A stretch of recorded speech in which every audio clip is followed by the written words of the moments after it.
Brent Maloney in the middle, Colin Sylvia, a bit of push and shove, put boot to ball, guys, give your fans something to celebrate. The first quarter, Saturday night football for Stockdale Lego. Here's Beaver to get us underway. Thanks, Shano. Bell Chambers jumped very early, but J-Mo won the tap. He got it down to Nathan Jones. Quick handball away, and the first kick by the co-captain Grimes to right half forward, and that's a strong mark as well. Taken there for the Demons by Garland, who might be starting a little further forward than usual. Poor kick though. Chopped off by Hardingham. Welcome back to the side, young man. Chips a little pass to Fletcher, and they're away already. Handball to Dempsey. Kicks the centre half forward. Well, the mark it should have been taken by young Nicholson. He elected to go with a double-fisted punch. Melbourne defence under pressure already. Nicholson goes again. He's run down and will have a bounce. No prior opportunity, says field umpire Stephen McBurney. The ball to be bounced 65 out. Just quickly, guys, match up. Maloney is getting sat on by Hooker. Essendon to the punt road end in this opening term. The left of our broadcast position as Watson got a short little kick.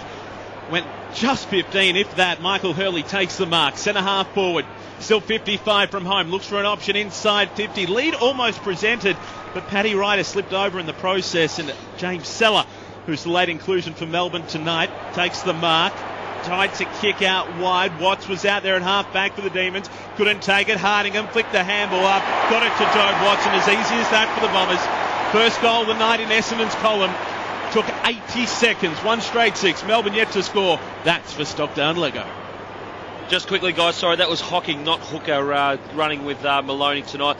Well done there by Essendon, just to keep the ball in there. They fell over, they just kept the pressure on the D's there, and were able to force a turnover, and that's what you want to do. You want to be able to force turnovers within your forward 30. You do that, you give you a chance of kicking a good score tonight, and no other better person to have the ball in his hand that far out from goal in Jode Watson. Mick Warner on the boundary for life, Broker. Yeah, just another matchup. Geordie McKenzie, Melbourne's number one tagger. He's got the big job on Brent Stanton. Of course, McKenzie did a great job on Goddard a couple of weeks back. And Tom McDonald, he's got Hurley. You remember that McDonald shut down Nick Rewalt a few weeks ago. Field umpire Nick Foote gets the football underway again, and it's Sylvia with the takeaway for the Demons. A high kick inside forward 50. No, in fact, there's Sylvia at half forward. It might have been Trengove.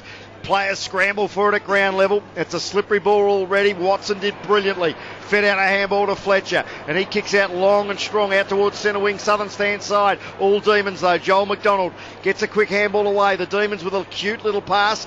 They're mucking around with it. They should have gone longer. And the Bombers with a chain of handballs again ends up with Watson. Sweeps another long handball to Dempsey, and he kicks towards the centre of the ground. Foot race on. Is it Hardingham who will be best favoured by the bounce? Ryder's trying to flick it out sideways to him. Hardingham took a fresh area at it. Seller pushed him off the footy, and the Demons should get out of trouble. Yeah, picked up by Jeremy Howe. Just goes short to the members' wing. Garland feeds a handball backwards.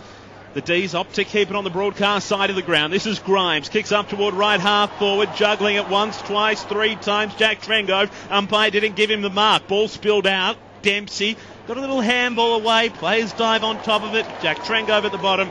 Umpire says actually got a little bit of a push in the back on that occasion from Dempsey. And Trengove with the free kick. Centre wing. Northern side of the ground, kicks up toward half forward, but Kyle Hardingham just there, took the mark right in front of Mitch Clark for the Bombers. Been prominent early, Bondi, for Europe Cup. Yeah, it's third possession already. Little chip pass to Tate Pears, the late inclusion. Short to Carlisle, rising star nominee, who then goes back to Pears. He's not quite sure what to do with it. It's a speculative handball which gives Maloney a chance to run it down. Eventually it's back in the hands of Watson, who then goes very wide to Howlett and marks before Grimes can arrive at right half back, southern stand side. The crowd's put up a little bit, but still pretty poor attendance at the moment as the ball comes back to Watson in the centre of the ground. And he delivers beautifully to Dempsey. Kicks long inside forward 50. Jack Watts leads in the race for the footy. Is he going to be run down by Davey? Got a handball over the top to Seller. Little chip pass. Jones gathers it on the half volley, and they're away again. Got away the quick handball to Jones to Rivers. Kicks up toward the outer wing. Hocking did well to cut it off. Took it on his chest. Puts it onto the left boot and spears it to half forward. Jetta dropped what he should have taken. Gets it off the half volley. Flicks the ball over his head. But inside defensive 50 for the Demons is Jones. Did well. Got to the ball. His handball errant. Michael Hurley was taken high. Should get the free will and will line up 45-degree angle. 25 metres out, and Chris Johnson. Before you describe what happened to Michael Hurley, then I also want to ask you, Jack Watts, cross half back. Your thoughts? Yeah, look, that's going to be a tough matchup for him. At times he's been able to have to go and match up Davies. Too small, too nimble. I don't think that's probably the likeable matchup for them. I think at the moment the D's are actually playing all their guys back behind the footy, and so Essendon just moving the ball far too quick. But just to Hurley there, just got his body lower and harder than the Melbourne player and draw the free kick for too high. Just kicked the one last week against the GWS Giants, and he ain't going to have one with that kind of kick. It was a drop punt, but it was about 3 metres off the line, missing the entire goal. So Essendon's score doesn't change. 1 straight 6. Melbourne yet to score. Stockton Lego scoreboard. Jack Watts with the kick in. Jamar was the target. Couldn't complete the mark. The big fella went to ground. Got a handball to Grimes though. Just got his kick away before Collier arrived. And he chips it over the top to Cale Morton, the late inclusion. Gee, ran a long way, and then he kicks it a long way as well, down towards left half forward. The target, of course, being Clark. Ball off hands. Sylvia was ripped off the footy. Carlisle sees it over the boundary line as this light drizzle continues. And sitting out in it as the boundary throw-in is about to take place is Mick Warner for Lifebroker. Absolutely zero atmosphere at this game. In fact, there are probably more atmosphere at Jono's game at Avondale Heights today. Well, we might leave it to you to make some. Mickey Warner is from the boundary throw-in, picked up for Essendon by Howlett. Keeps it on that southern wing. Wanted Hurley to get onto it, but the boundary line beat him at another boundary throw-in. This time wing half forward for the Bombers, kicking to the punt road end on this Saturday night. Light drizzle continues to fall. The MCG only about 12 degrees. Glad I'm inside a commentary box and Mick Warner's the one outside. Is from the boundary throw in. Monfries, handball to Lovett Murray, flicked it up to Hocking. High up and under kick toward half forward for the Bombers. Underneath it, Cramery couldn't take the mark. Sylvia charges through, just tries to knock it onto a teammate, but little soccer off the ground by Watson. That was neat. Pushes it toward the Olympic stand. Picked up by Hardingham. Squares it back toward half forward. Lovett Murray dropped what he should have taken. He's going to get a second go at it though. Now feeds a handball off to Dempsey. They're back inside attacking 50 here. The Bombers 2-on-2 contest. Hurley went up for it, couldn't complete the mark. Ball spills to ground, right half forward for the Bombers. A little kick outside defensive 50 from Howe, but the Bombers can go back into attack. That'll be a Melbourne free kick though. Yeah, Luck's a fortune there. Melbourne just can't get their hands on the footy at the moment. 38 possessions to 24, 16 inside 50, so 16 kicks to 8. And there's the 9th kick for Melbourne. Magna with that free kick. A nice ball down to centre wing, and Howe, who's got very sticky fingers even in this inclement weather, takes a strong mark in front of Ryder. He's on the southern stand side. He's called to play on now, and a high kick to left half forward. Pears tries to affect the spoil. Coming to lend a hand was Lovett Murray. Went without it. Sylvia didn't have any support. Coughed it up to Dyson. Got a quick handball away to Melksham. Melksham handballs to Monfries. He's run down immediately.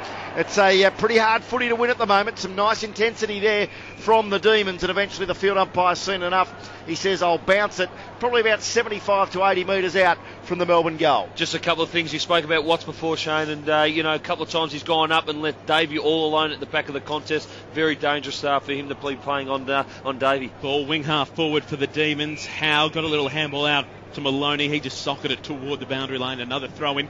Still 55 around from goal for the Demons. Mick Warner for Lifebroker. Jobe Watson has 8 possessions in the first 8 minutes of this game. World record speed. Colin Sylvia, this is a massive game for him. He has had 0 possessions. Demons just work it back inside attacking 50 through Garland, but it only went as far as Pears. He got a little handball off to Dyson, moves it along the southern wing. Cramery, a fair way from home, did well to keep it in play, puts it onto the left boot around his body. Ball bounces past Tom McDonald. Michael Hurley, no one within 5 metres of him, feeds off a little handball, got it to Collier, knocked it to his own advantage. He's got McDonald hot on his heels, diving on top of the ball. Monfries amongst it, so too Stanton, but Melbourne are going to come up with it. This is Grimes, got the little handball out to Nicholson. He's tackled. Luck's a fortune, picked up for the Demons by Rivers, kicks up toward the outer wing, met hard though by Heath Hocking. He bangs it forward again, but Watts back inside defensive 50 for Melbourne. They can stop, compose. He's about 25 metres out from his defensive goal. So Jack Watts in no hurry to move it on. Interesting that Mick Warner's encroaching on Graham Bond's territory there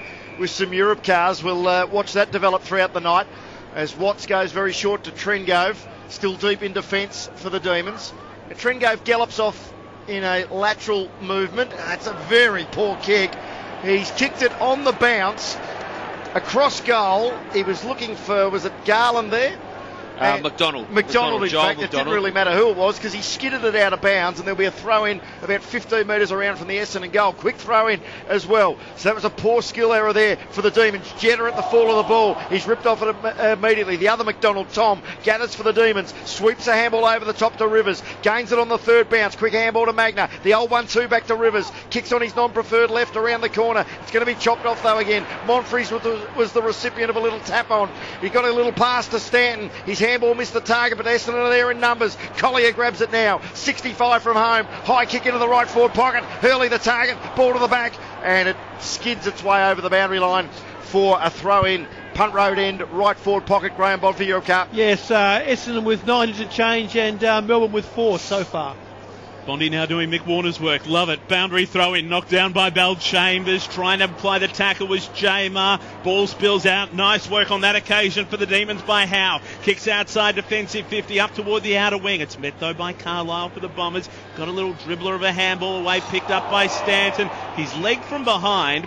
Taken over the boundary line. The umpire hesitated and said, let's just chuck it in, boys. Between wing and half forward for the Bombers. Punt road end of the stadium. Essendon, for all their work, just one straight 6. Melbourne still yet to score. Bit of friction in the commentary team. Mick Warner wants to write a reply. We'll get to him shortly. Free kick to Bell Chambers. Right half forward, or just between wing and half forward for the Bombers. It's a poor kick though. And the mark there taken by young Nicholson for the Demons, so they'll repel another attack. Handballs to Tom McDonald. A high ball outside defensive 50. Hardingham in best position to mark. Good desperation by Brad Green. Got the defensive fist in, and the ball's back over the boundary line. About 35 round from the Essendon goal as we go down to Mick Warner for life, Broker. Sorry, Bondi, I didn't mean to encroach. What my point was that Colin Sylvia, this is his first game back, of course, after being dropped after that massive loss against Sydney. I think it's a big game for him. I'd be surprised if he'll be at the club next year, to be honest. You know Mick Warner's the new boy on the scene when he apologises first as they get the kick outside defensive 50, the Demons. Now, Tate Pearce just got a little bit of a knock to the face as he gets up very gingerly as Hardingham. Little handball to Alwyn Davey, to Monfries by hand, spears it toward half forward. Running through to take the mark for Essendon was Cramery, but beautifully cut off on that occasion for Melbourne. Running through was McDonald, and then a 50-metre penalty on top of that. I think that was because Stanton went through into the protected area. The old 5-metre protected zone. So the free kick to Tom McDonald, 75 from home. It puts Melbourne inside 50. He kicks to a 2-on-1 contest. That was in favour of the Bombers. Carlisle and Fletcher guarding closely to Mitch Clark, and Clark just shrugs his shoulders as if to say, why did you kick it to me? Luke Tapscott, the one who was taking the kick. 45 around from goal for the Demons. City end, they're a chance to score. So only the one scoring shot in the first 12 and a half minutes, an Essendon goal, but Melbourne a chance to do something about it. There was a handball from Cale Morton. Now the kick was touched. I was Trengove with the kick, but I had my glasses on the field umpire. He was making it very evident the ball was touched.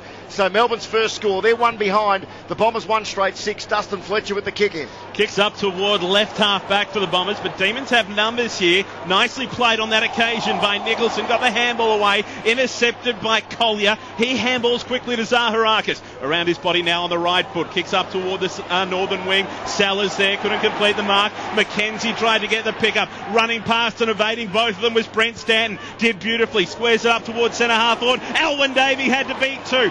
Had front position on Watts, couldn't take the mark. Sliding in was Jack Trengove, didn't give away a free kick, but he couldn't take possession either. All this centre half forward for the Bombers, Ryder around it, so too Watson, so too Nathan Jones. No one can get it out, and we'll see it bounce. Let's go around the grounds for the first time tonight for Supreme Caravan. Yeah, match underway at Amy Stadium, Port Adelaide against Carlton. The Blues currently lead by 5 points.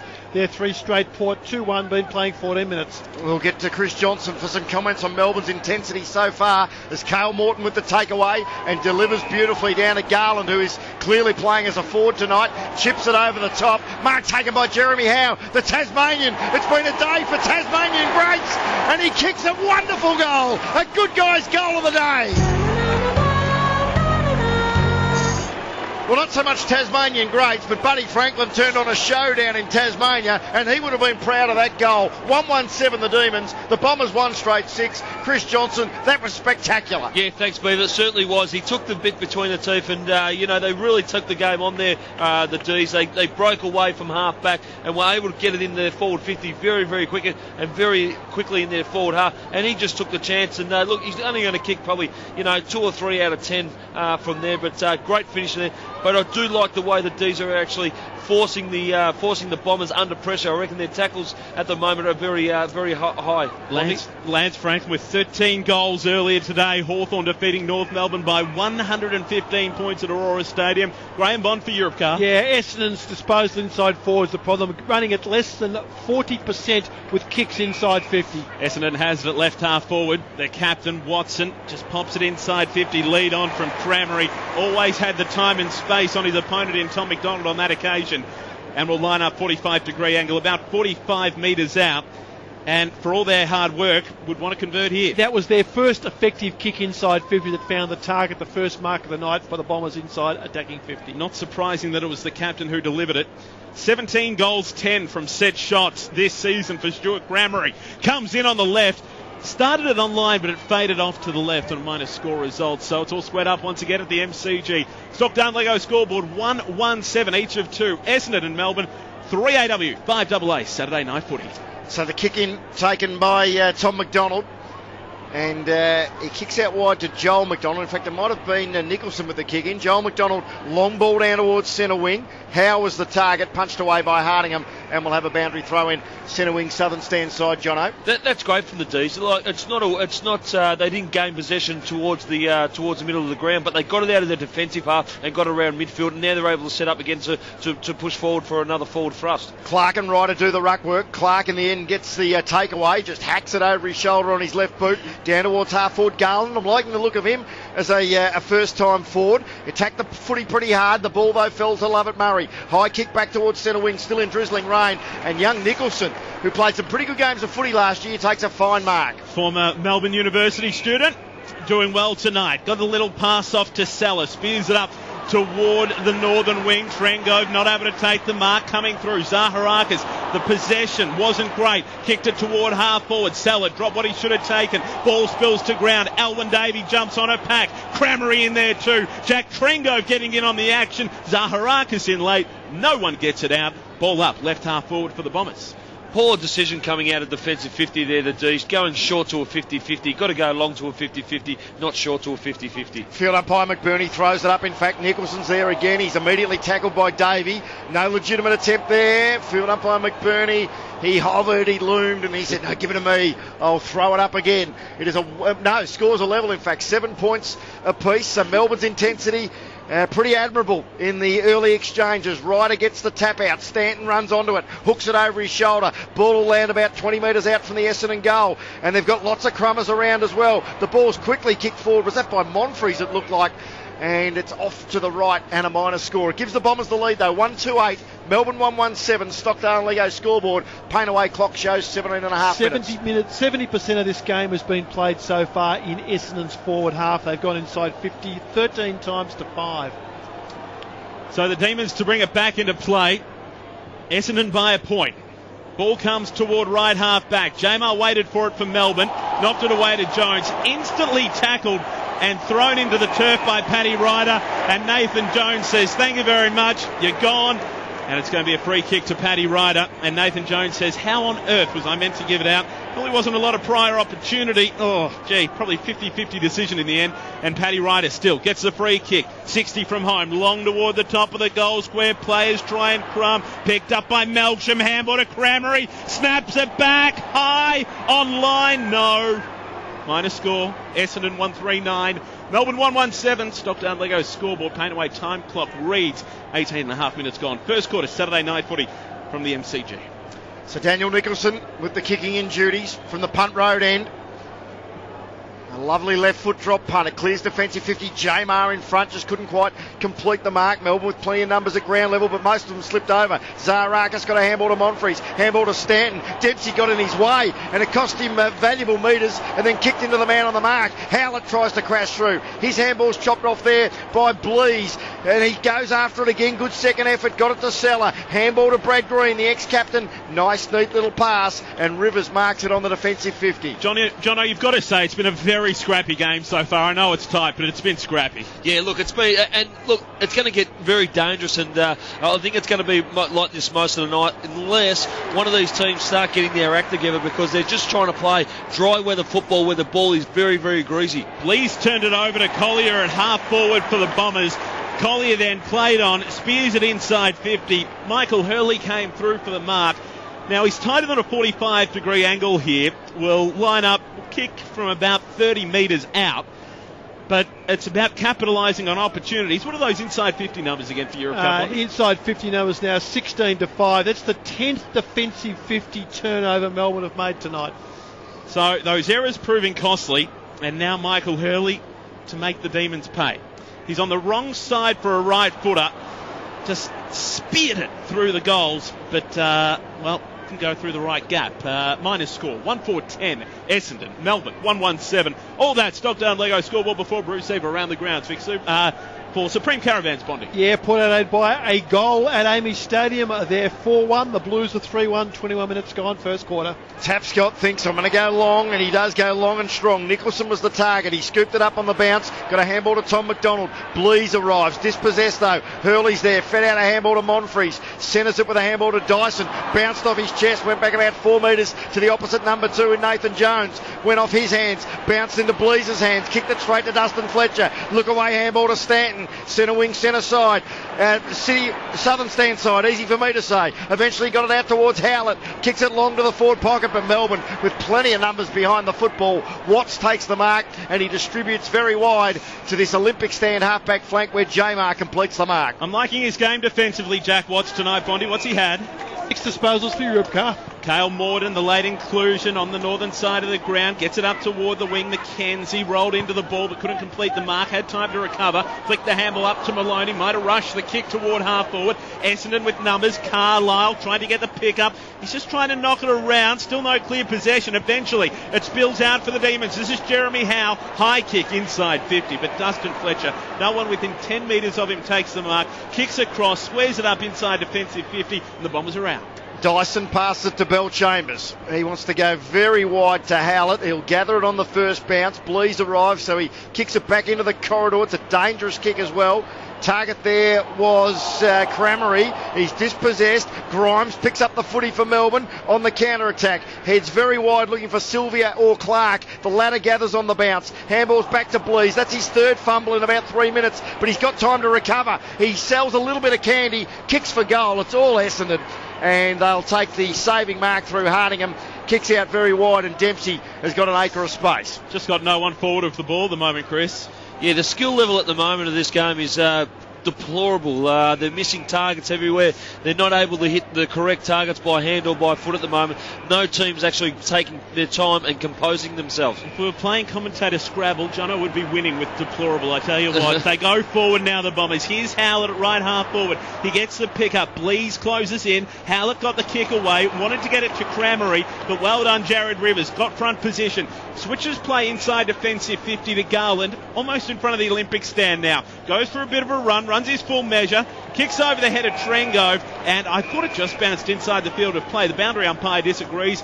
Free kick to the Bombers. David Zaharakis in front of you, Mick Warner for Life Broker. The rain is actually quite heavy, which would explain some of these skill errors, but I've got to say this is the worst game I've seen this year. Yeah, and it's a very similar night to Melbourne's competitive effort. Oh! Almost a massive mark taken there by Bell Chambers. He might have hurt himself as well. It was the long kick in by Zaharakis. I'll get back to my irrelevant point very shortly. Melbourne defend it and defend it well. And the mark taken there by Rivers at right half back. Quick handball. That's Tom McDonald feeds on a long handball. That was Maloney, in fact, to Trengove, to Seller, kicks to half forward. Once again, Essendon in numbers. Carlisle lumbers his way after it. Mitch Clark almost ran him down. Got a quick handball away. Oh, they do well, the Bombers. Love it. Murray brilliantly delivers to Bell Chambers in the centre square. Again, we saw Melbourne with no one inside attacking 50. They're not going to score if they've got no one in the forward line. As they move it through the centre now, the Bombers. This is Monfries. Kicked it around his body out toward the southern wing. Waiting out there, lurking. Howlett. He can put the Bombers inside attacking 50. Over the head of Davey. And just reaching from behind to take the mark, Tapscott, and the umpire said Davey held on to him. So the 50-metre penalty should take Tapscott more or less into the middle of the MCG and give Melbourne the opportunity for a forward thrust. Now, that was probably not quite 50 metres. Alwyn Davey just still in his attacking half of the ground as Tapscott, a short little pass. Now it's in the middle of the MCG. This is Trengove. Kicks out toward the broadcast wing, trying to cut it off. Fletcher couldn't complete the mark. Blees dragged it in for mine. He got a bit of a push in the back before he dragged it in from Jeddah. Gets up very gingerly and gets the free kick. Quick little handball off to Nathan Jones. And he gallops away, runs his full measure, and then bangs it very deep with a 60-metre drop punt. Melbourne a chance to mark. Front and square was Sylvia. Quick snap. Essendon players claim it was touched. Didn't matter. Missed to the left anyway. And a minor score. Melbourne on the Stockdale Lego scoreboard. 1-2-8. Essendon 1-4-10. And Jono, very similar night to when Melbourne was super competitive against the Saints about a month ago. Probably their most competitive effort of the year. It's early bells, but they're really cracking in. So Essendon with the long kick in. Thanks for that, Jono. Howlett, he's dispossessed of the footy. No, he's going to get a free kick. Sorry, mate. I thought you were on a roll calling the game, mate. I just wanted there was a good mark there. Bell Chambers again went up for a great mark. And one thing that Essendon have done when they've gone forward a number of times, if they've gone to a small forward in Davey, at least 3 or 4 occasions, they've got to go to their tall timber. Jono's just still proud that he brought out Deplorable before. Ball on the wing, northern side of the ground, picked up by Melcham, kicked toward half forward. Great punch away on that occasion for the Demons by Nicholson. And we'll see a boundary throw in. Left half forward for the Bombers. We got 50 seconds remaining on the paint away time clock in the first quarter. Essendon 1-4-10. Melbourne 1-2-8. Stockdale Lego scoreboard. Boundary throw in. Knocked away by Bell Chambers. Knocked it to his own advantage. Got boot to ball. Kicks toward full forward. That is a magnificent one-handed mark to Paddy Ryder. He tapped it up a couple of times. Was being held from behind. Didn't bother Paddy. He took the mark. He's saying, boys, you gave me a contract extension during the week. I'll reward you. Watch me kick this goal. He's on a bit tighter than a 45-degree angle. Only 25 metres out. Comes around. Snaps it back. And he kicks it behind. And that's not quite making the, $2 million contract I heard all worth it. 1-5-11 now the Bombers. Melbourne 1-2-8. Quarter time imminent here at the MCG. Very quickly, Mick Warner for life, Brugger. Yeah, it doesn't look good for Sam Blees. He's come off the ground. It looks like a bit of a groin complaint. Of course, he's been a ray of sunshine in a pretty bleak year for the D, so we'll keep an eye on him. Can get injured just driving past the hospital, that young man. He's had no luck with his body. As Jeremy Howe with a free kick for marking interference at right half back. Might be the last kick of the quarter. It was. He went back inside defensive 50 to Jack Watts. So Melbourne at least are holding their own in these greasy conditions at the MCG against a much worthier and better credentialed opponent. It is Essendon on the Stockdale Lego scoreboard by just 3 points at quarter time. 1-5-11 the Bombers, 1-2-8 the Demons. Joe Watson the goal kicker for Essendon and Jeremy Howe the goal kicker for Melbourne. Yeah, look, the D's were able to maintain their pressure that quarter through the whole way. Normally they do it for 5 or 4, minutes at a time, but that quarter there they were able to do it all the way through. The question is, can they do it the next quarter? Playing a little bit of schoolyard kick to kick. Thanks for that, Mick. Field umpire Nick Foote about to get us underway in the second quarter for RACV Business Insurance. Bombers kicking to the right of our broadcast position. City end in this second quarter as from the bounce, Jake Melcham dived on top of the ball, was instantly tackled by Nathan Jones. Now, Nathan Jones has been told he's got the free kick, yet he still won't let go of Jake Melcham, so I'd be careful not reversing that one, Nathan, as he finally gets the kick away up toward right half forward. Maloney comes across, knocked away by Paddy Ryder, had front position and a boundary throw in. Still at right half forward for the Demons. Obviously they're going to the punt road end. Still very chilly. Rain has let up though here at the MCG on this Saturday night. Any matchups changed for yours, Chris Johnson? No, not at the moment. They're pretty much very similar, but Dustin Fletcher has gone to Silvio deep in the pocket. I thought he may have end up going to Mitch Clark, but that matchup still seems to be the same. Jack Watts got the pick up at half forward. Little handball to Jones. He got it to Grimes, but the umpire said he misdisposed of it. So a free kick to Jeddah at left half back. And Jeddah was nowhere near his mark. In fact, he was about 4 metres over it. So he'll be called to come back, which will give a chance for the Demons to set up with Jeddah to take the free kick at left half back for the Bombers. No addition to the quarter time score. We're about 80 seconds into this second term. Jeddah goes with a weighted kick to centre wing and Ryder in front takes a fine mark. and plays on immediately with that cat-like balance he's got. He kicks to the long lead of Davey. Collier goes to ground. Little kick forward, and the Demons should be able to mop up here, although a fumble there from Grimes. Maloney scoops it up though. Quick handball to Nathan Jones. Handball to Howe. Handball to Geordie McKenzie. Little toe poke through traffic. Joel McDonald went without it but got back and recovered. Spun 360 in the tackle. Umpire still called play on. Jamar and Collier. There's a contrast for you. They both go to ground. Umpire still calls play on. McKenzie went without it. Eventually Collier soccers it off the ground to half forward. So picked up by Hurley. Had to get around Watts. Did well. Got a handball off to Watson. Watson in turn releases to Leroy Jetta. He runs around 360, then slipped over on his own dime. But the umpire said he got a push in the back. Brent Maloney can't believe it.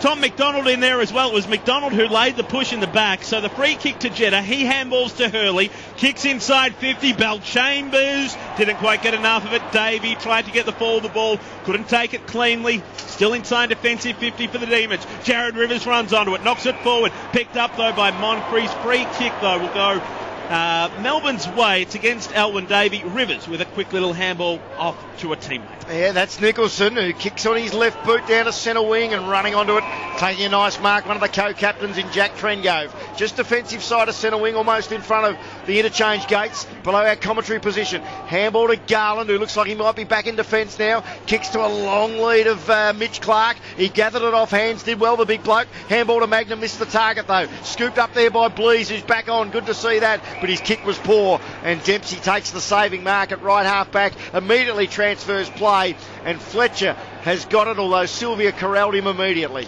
So almost at full back, Dustin Fletcher opts to go to left half back. Stanton kicks up toward the outer wing, way out in front of Courtney Dempsey. It just bounced inside play. Dempsey with time to recover. Mitch Clark was a fair way back. Dyson took the mark, was then taken high. It's against Brad Green. 50 metres is the penalty, and Ricky Dyson will be taken within range of goal. The umpire putting the mark about 40 metres out from the City end goal. Good hard running there by Dempsey there. He was able to start the chain of play back in the defensive 50 and then ran and worked Mitch Clark. Realised that he had Mitch Clark at him and worked really hard to the wing. Mitch wasn't able to go with him, and then he was able to spot up Dyson in that little kick there, which then he got 50 after getting high after he took the mark. Brad Green's a veteran of this side, Jono. He should know better than to give away 50 metres in that kind of play. Very undisciplined from him. Luckily for him, Ricky Dyson doesn't make the Demons pay. Essendon won at 6-12. Melbourne 1-2-8. All that on the RACV Business Insurance scoreboard. No, let off the hook there. Certainly that could have put some damage on the scoreboard. I think we're going to have a low-scoring night tonight. The skills are still haven't picked up since quarter time. They'll need to pick up if we're going to see a good game Bombers tonight. have kicked 4 behinds from set shots inside 50. Jack Watts with the kick in. He kicked to himself, ran 10, kicked at 50. Back of the pack, Brad Green tried to force it forward. Trengove did well. He also gained some valuable meterage. Green gets it back again. The little 1-2. And they're in trouble, but Grimes, he works his way through traffic. That's some nice play by the Demons. Back to Brad Green, run down immediately though by Monfries, or Dempsey in fact, and the Bombers will rebound. Dyson picks it up, the bloke who just missed a moment or so ago. Kicks it into the centre of the ground to Watson, who delivers it. No, well, he was looking for Bell Chambers, went to ground. The kick was pretty ordinary. Seller scooped it up for the Demons. Handballed over the top to Nicholson. He's been fairly prominent. Handballs to the running Watts. Ducks around one. He should drive it long. No, he'll go wide again. And finally, Grimes will kick it down to centre wing. Goes short to Morton, who takes the mark. Centre wing, southern stand side of the ground. John, I'll get your thoughts in a moment, but I reckon the young kids are grasping these tough conditions better than the veterans. Some of the older players just like their exquisite football under the roof at Etihad Stadium. The young kids, they have to play in the VFL every week, and they're used to a bit of wet weather footy. No, you're probably right there. The conditions back in Etihad would be nice to play under tonight, but a lot of the young players at the moment are really standing up and being clean at ground level. Grimes kicked toward half forward, ricocheted back though to Dyson. He kicks up toward the southern wing. It's going to be picked up by Lovett Murray, but there was a throw in the contest. It's going to be against Melbourne, and the free kick to go to David Zaharakis. So the Bombers have it, defensive side of the outer wing. As Zaharakis notices no one's riding the mark and kicks up toward half forward. 1-on-2 contest, Melbourne with numbers. It's spilled down to Grimes, to Watts. Just handballs back about 10 metres to Howe. He spears a kick and it's going to be marked by Seller, the former Adelaide ruckman.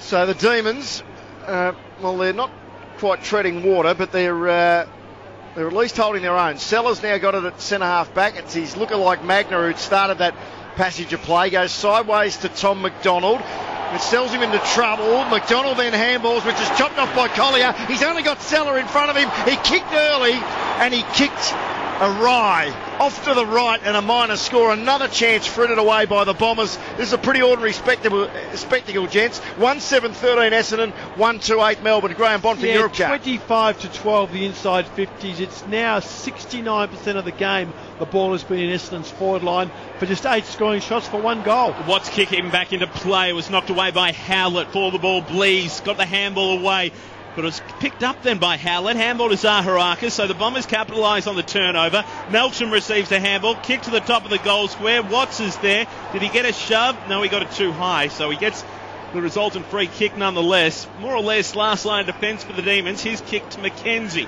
Handball's off to Jones. Sprints through the middle of the MCG. Spears the kick forward. It's marked. Still a good 65 metres from home. Tab's got around his body toward half forward. Picked up by Garland. Little handball off to Maloney. Pops it inside 50. Cale Morton and Melbourne take a bow because that was the play of the night.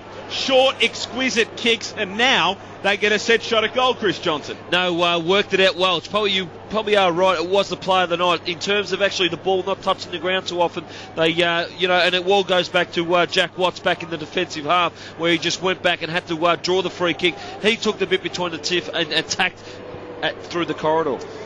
So Cale Morton comes in. He's only got the 1 goal this season. Add another one to his column. Melbourne's in front. 2-2-14 Essendon, 1-7-13. That is on the RACV Business Insurance Scoreboard. He was always going to kick a goal tonight, Pondy, wasn't he? Absolutely. Please explain. Always going to kick a goal because his name's not in the record. And I'm looking for it. 1 set shot, 1 goal for the Demons now. 5 set shots for the Bombers, and 4 behinds is their return. Just quickly, we go around the grounds for an update on the game at Amy Stadium. And Port Adelaide lead Carlton early in the second quarter by 7 points. Port 5-2-32, the Blues 4-1-25. Just a question mark about the Essendon Footy Club at the moment. They're not playing the normal style of football what they have done in the past. They're trying to overdo it a little bit too much instead of playing percentages. They need to go back to what they've been playing the last few months. So Melbourne with their snouts in front.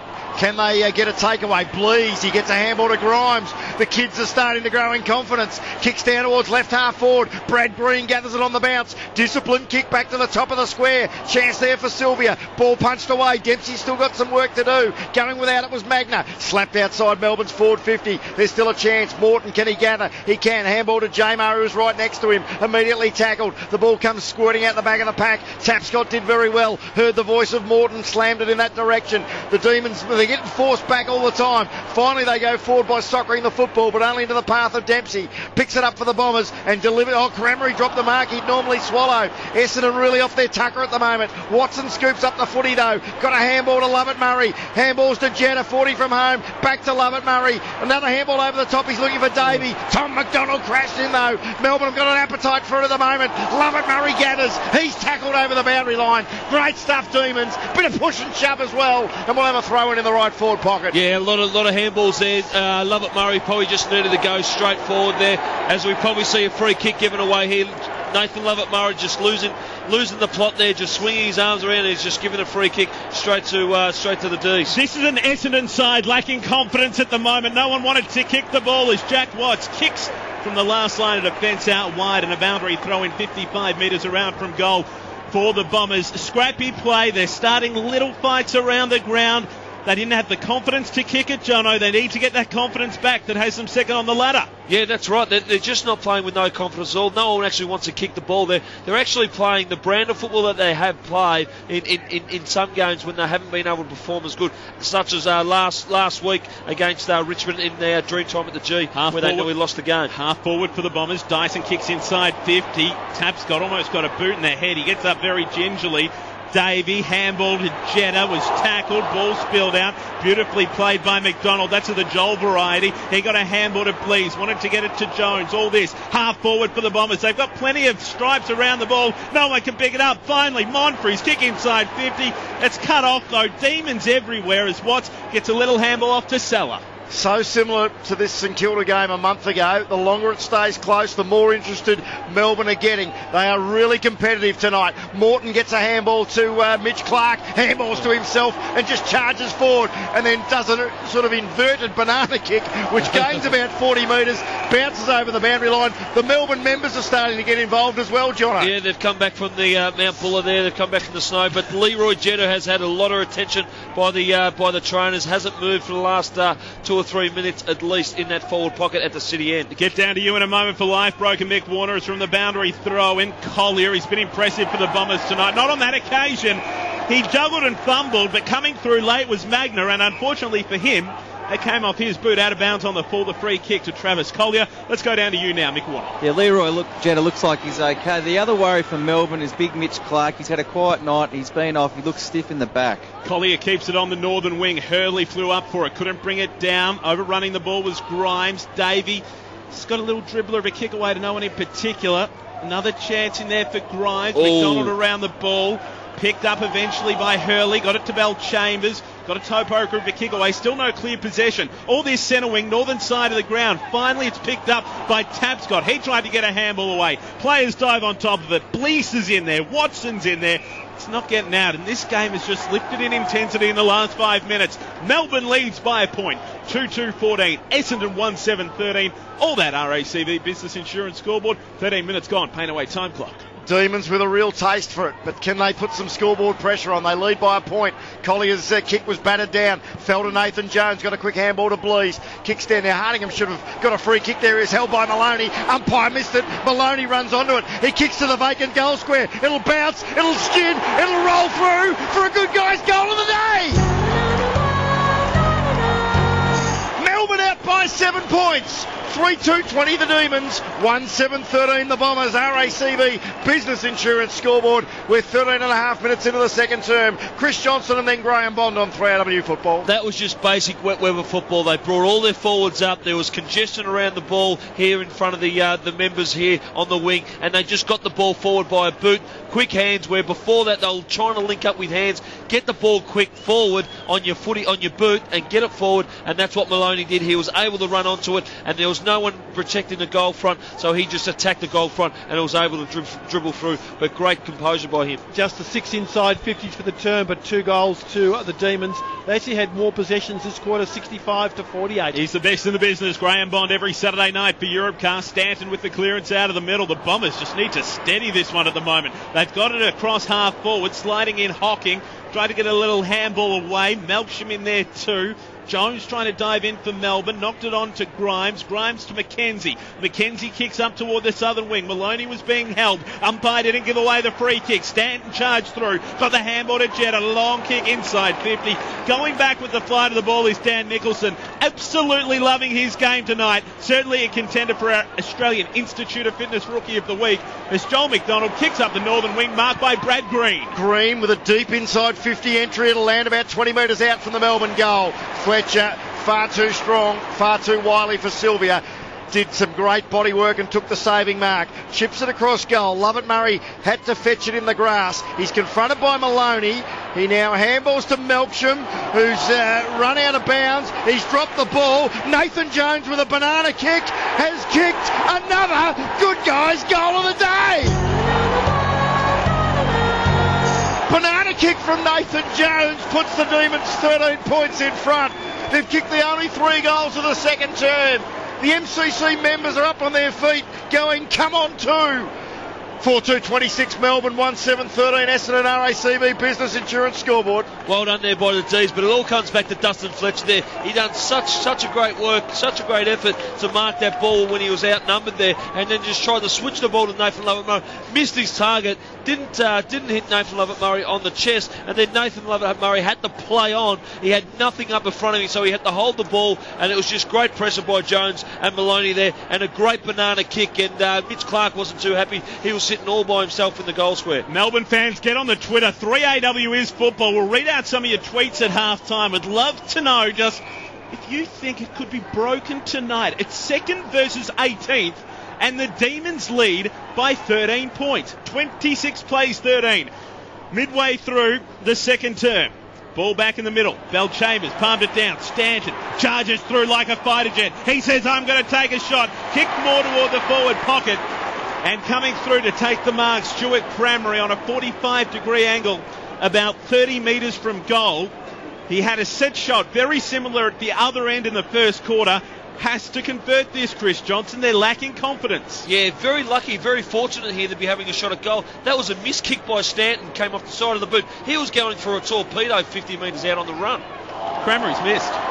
He put it onto the left, came in off 2 steps, very much like Justin Kajitsky last night, directly in front, although Cozzi's was admittedly a little bit worse, but still very lackadaisical on that occasion. Did you have Chris to mention Johnson? that, Sean? Yeah, just no really intent that he wanted to kick the goal. Just coming in, nice, casual, very calm and collective. Just, there's just nothing there in the Bombers at the moment.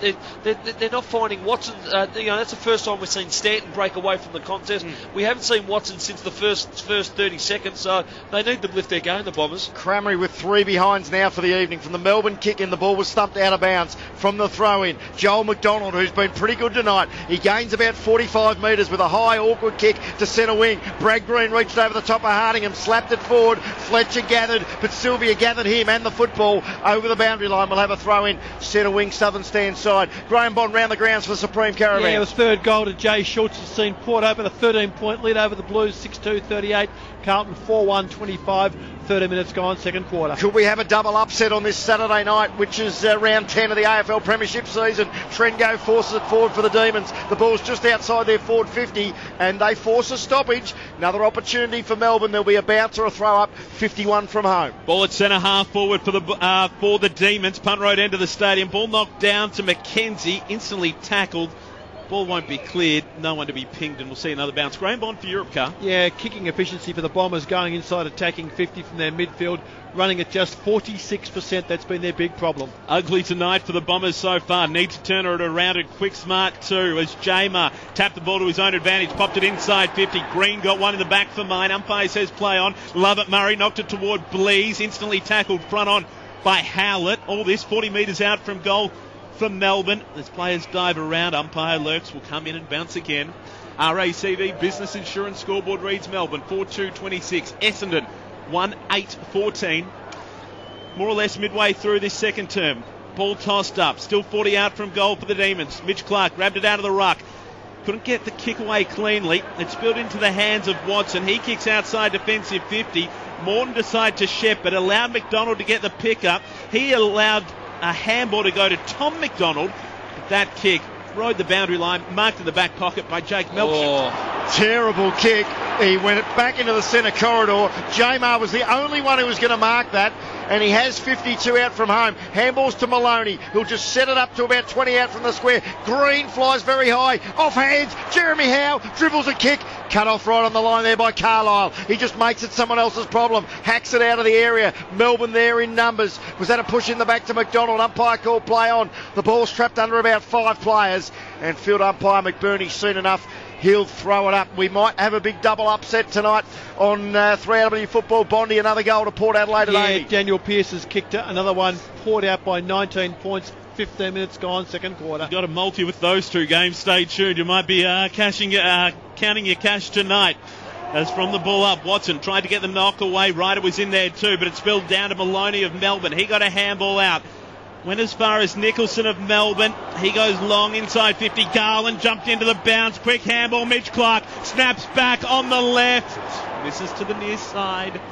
4-3-27 Melbourne. Essendon 1-8-14. RACV Business Insurance scoreboard. Be sure to call 13 RACV for all your business insurance needs. Probably a good sign for the Demons, Jono. The Mitch Clark hasn't been a factor yet, and there are a couple of kicks in front. Yeah, I mentioned that in the pre-game. They need some other guys to step up, and that's what they've done so far. They've been able to get this scoreboard ticking over, and without any influence from him. Fletcher short to Dempsey, a little bit longer to Stanton, who runs down towards centre wing and then drives it long. Can Pears run onto it? It'll be an awkward, skidding, bouncing ball. Picks it up one-handed, but he's immediately tackled. Eventually got his kick away. Great effort by Dan Nicholson, though. Sylvia arrives to lend a hand, and the Demons force it over the boundary line at right half forward for the Bombers. 27 plays 14. Melbourne are in front on the RACV Business Insurance scoreboard. We've played 21 minutes second term on the paint away clock. Bombers into attack.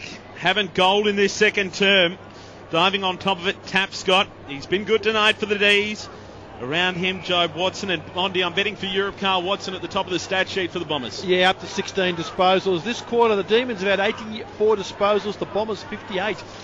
Says it all, really. Essendon trail. Late stages of this second term. It comes out to Tapscott. Kicks off left half back. High up toward the wing. Wanted to get it into the hands of McDonald. Wasn't able to take it cleanly. Spilled out. Maloney did well. One way then the other. Finds a teammate. That's Rivers. He pops it out to the southern wing. Running into it now, Dan Nicholson. What an outstanding night he's having. Flicks the handball forward. Taken by Grimes. The co-captain loads it up inside 50. And skidding into it, Mitch Clark out in front of Jake Carlisle. Takes a beautiful mark. Only had eyes for the prize and will line up again tighter than a 45-degree angle. We're seeing the replay.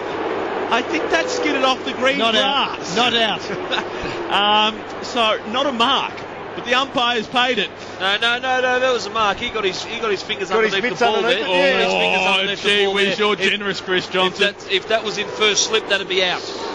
Oh, you're generous. Come on, Shane, take your If there was a score review, it might be reversed. Nonetheless, Mitch Clark shot at goal on the right. He's kicked across the face. They need a mark.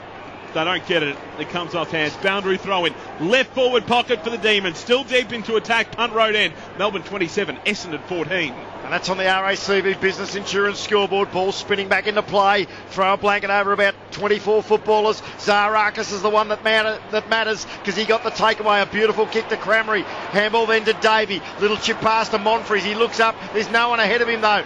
Now, is that a 50? It should be. Should have been. Morton ran into the protected area. Kicked in by Monfries to centre half forward. Essendon under pressure. Chance for Davey though. Has to weave through some traffic. He's got no one assisting him. Essendon fans getting more restless by the minute. Davey goes again. What's Ryder doing? He's just standing around looking. Davey goes with a third effort. Cramry then emerges, tries to help him. Melksham in there, got a push. Umpire still lets it go. Finally the whistle in the mouth. And we'll have a throw up or a ball up, centre half forward for the Bombers. Mick Warner for Life Broker. Jono, I'm interested in your thoughts on Colin Sylvia. I've been watching him closely. He just can't get near it. What do you think he needs to do? Look, mate, I think he's more of a midfielder rather than a stay-home forward. I think I mentioned once he played against St Kilda that he needs. Well, here he comes. He's popped up now. Sylvia takes the mark, centre of the MCG, swings it onto the right, up toward right half forward. Off the bounce, Clark. He's corralled by Jake Carlisle. Clark managed to get the handball away. Garland couldn't control it. Manages to knock it onto a teammate instead. That teammate's Maloney. Kicks around his body. Jobe Watson just trying to put his stamp on the game. Takes the mark at half back. Short little pass. Howlett, centre half back for the Bombers. So Howlett, a low kick. He's looking for Stanton and finding him just adjacent to the bigger of the two centre circles. Again, could have been a 50 with Rivers running into the protected area. Nice kick out wide to Monfries. Could have got a push. Essendon fans again upset. Monfries this time was caught high. Have a listen to the Bronx cheer. Monfries a free kick between wing and half forward in front of the MCC members. 4-3-27 to 1-8-14. The Demons have kicked the only 3 goals of the second term. And there's only 2 minutes of playing time left on the paint away clock. As Monfries with a high ball, it'll land about 30 metres out from the Essendon goal. Bell Chambers spreads the pack. Ryder kicks it forward. Davey sockers it through. Bombers finally get their second goal. 2-8-20 Essendon. 4-3-27 Melbourne. RACV Business Insurance scoreboard. And here's Chris Johnson on 3RW Football. And that's what they need to do more of, is just get the ball in there quick to a pack, and then just keep bashing the ball forward as they did with Paddy Ryder. Got the ball forward, had a big contest. They're trying to be just too cute at the moment. And having said that, we know that Bomber Thompson's come from Geelong, and Geelong have been known to be too cute. I think Essendon and actually taking that sort of mindset to keep playing the game style that they've played all year, being precise, back their confidence, back their skills. I reckon they need to put that away at the moment and just play wet weather football. Graham Bond for Supreme Caravan, score from Adelaide. Yes, it's a 25-point lead to Port Adelaide, 8-3-51, Carlton 4-2-26, time on period, second quarter. 7-point lead here to Melbourne at the MCG as Morton gets the clearance out of the middle for the Demons, kicks toward the northern wing, slipping over was McKenzie, sliding in was Nathan Jones, neither able to get the pick up. Pears did well, fed the handball off to Stanton, to Zaharakis, by hands to Hocking, handball back to Zaharakis, finally a bit of boot to ball, comes out to Collier, spears it inside 50, absolutely delightful from the Bombers. We saw Melbourne with the play of the day earlier in this quarter. I reckon that almost matched it, Chris Johnson. Yeah, that was a good build-up, and after the comments I just made that they were being too cute, but that time there they were able to use the ball quite well by hand and by foot, but more importantly by hand coming out of the back half. Angus Monfries, 50 metres out, drop punt on its way. That is touched on the line. Great work coming back. Late was Mark Jamar. That's what you learn as a junior. Get back. If you're a tall, get on the goal line. Minor score results for the Bombers. 2-9-21. Melbourne 4-3-27. All that RACV Business Insurance scoreboard. A few seconds to go until halftime. Not too many tools in this commentary box, Shano, but Jono forced through a few rush behinds in his time. Bondi never bothered getting back to the defensive goal square. Jack Watts with the kick in. Heads to the southern stand side. That's a nice kick as well. Gains about 55 metres. Seller in a contest. Thumps it over the boundary line for a stoppage. 75 around from the Essendon goal. Gained a few more metres with that roundhouse right to force it out. As the ball comes spinning back into play. Jamar and Ryder. No clear winner. Stanton wraps up Magna in a tackle. Did he catch him high? Not sure about that, but the umpire's the one that counts. He said, yes, you did. And James Magna with the free kick at right half back. Magna, I'm not sure what he's doing here. He wants to go backwards to Blease, who's almost going to be run down. He eventually gets his kick away, and it's a good kick as well. He finds Rivers on the defensive edge of the centre square. They've got 24 seconds to do something with this, Melbourne. It comes out to the northern wing. Jack Watts takes the mark. He does the little hand movement, says, let's slow it down, boys. We only got to hold on to 15 seconds, and we'll win the second quarter. It'll be just the 6th time this season they've won a quarter of football, the Demons. Kick up toward left half forward. Picked up by Sylvia. Got the handball away. Green taken away by Melksham. Handball to Dempsey to Lovett Murray, but that'll be it. And Melbourne has shown some authority. Shown that they're here to play. But they've still got a half of football to get through. 4-3-27 Melbourne. Essendon 2-9-21. Half-time Saturday night footy at the MCG. That second term for RACV Business Insurance. All individual goal kickers, no multiple as yet. Nathan Jones, Brent Maloney, Jeremy Howe and Cale Morton, the goal kickers for the Demons. Joe Watson and Elwyn Davey, the goal kickers for the Bombers. Essendon led by 3 points at quarter time. Melbourne added 3-1 to 1-4 in that second term to take a 6-point lead at half-time as we roll into our half-time wrap for Batocchi, famous hams, bacon and salami. Batocchi, simply the best.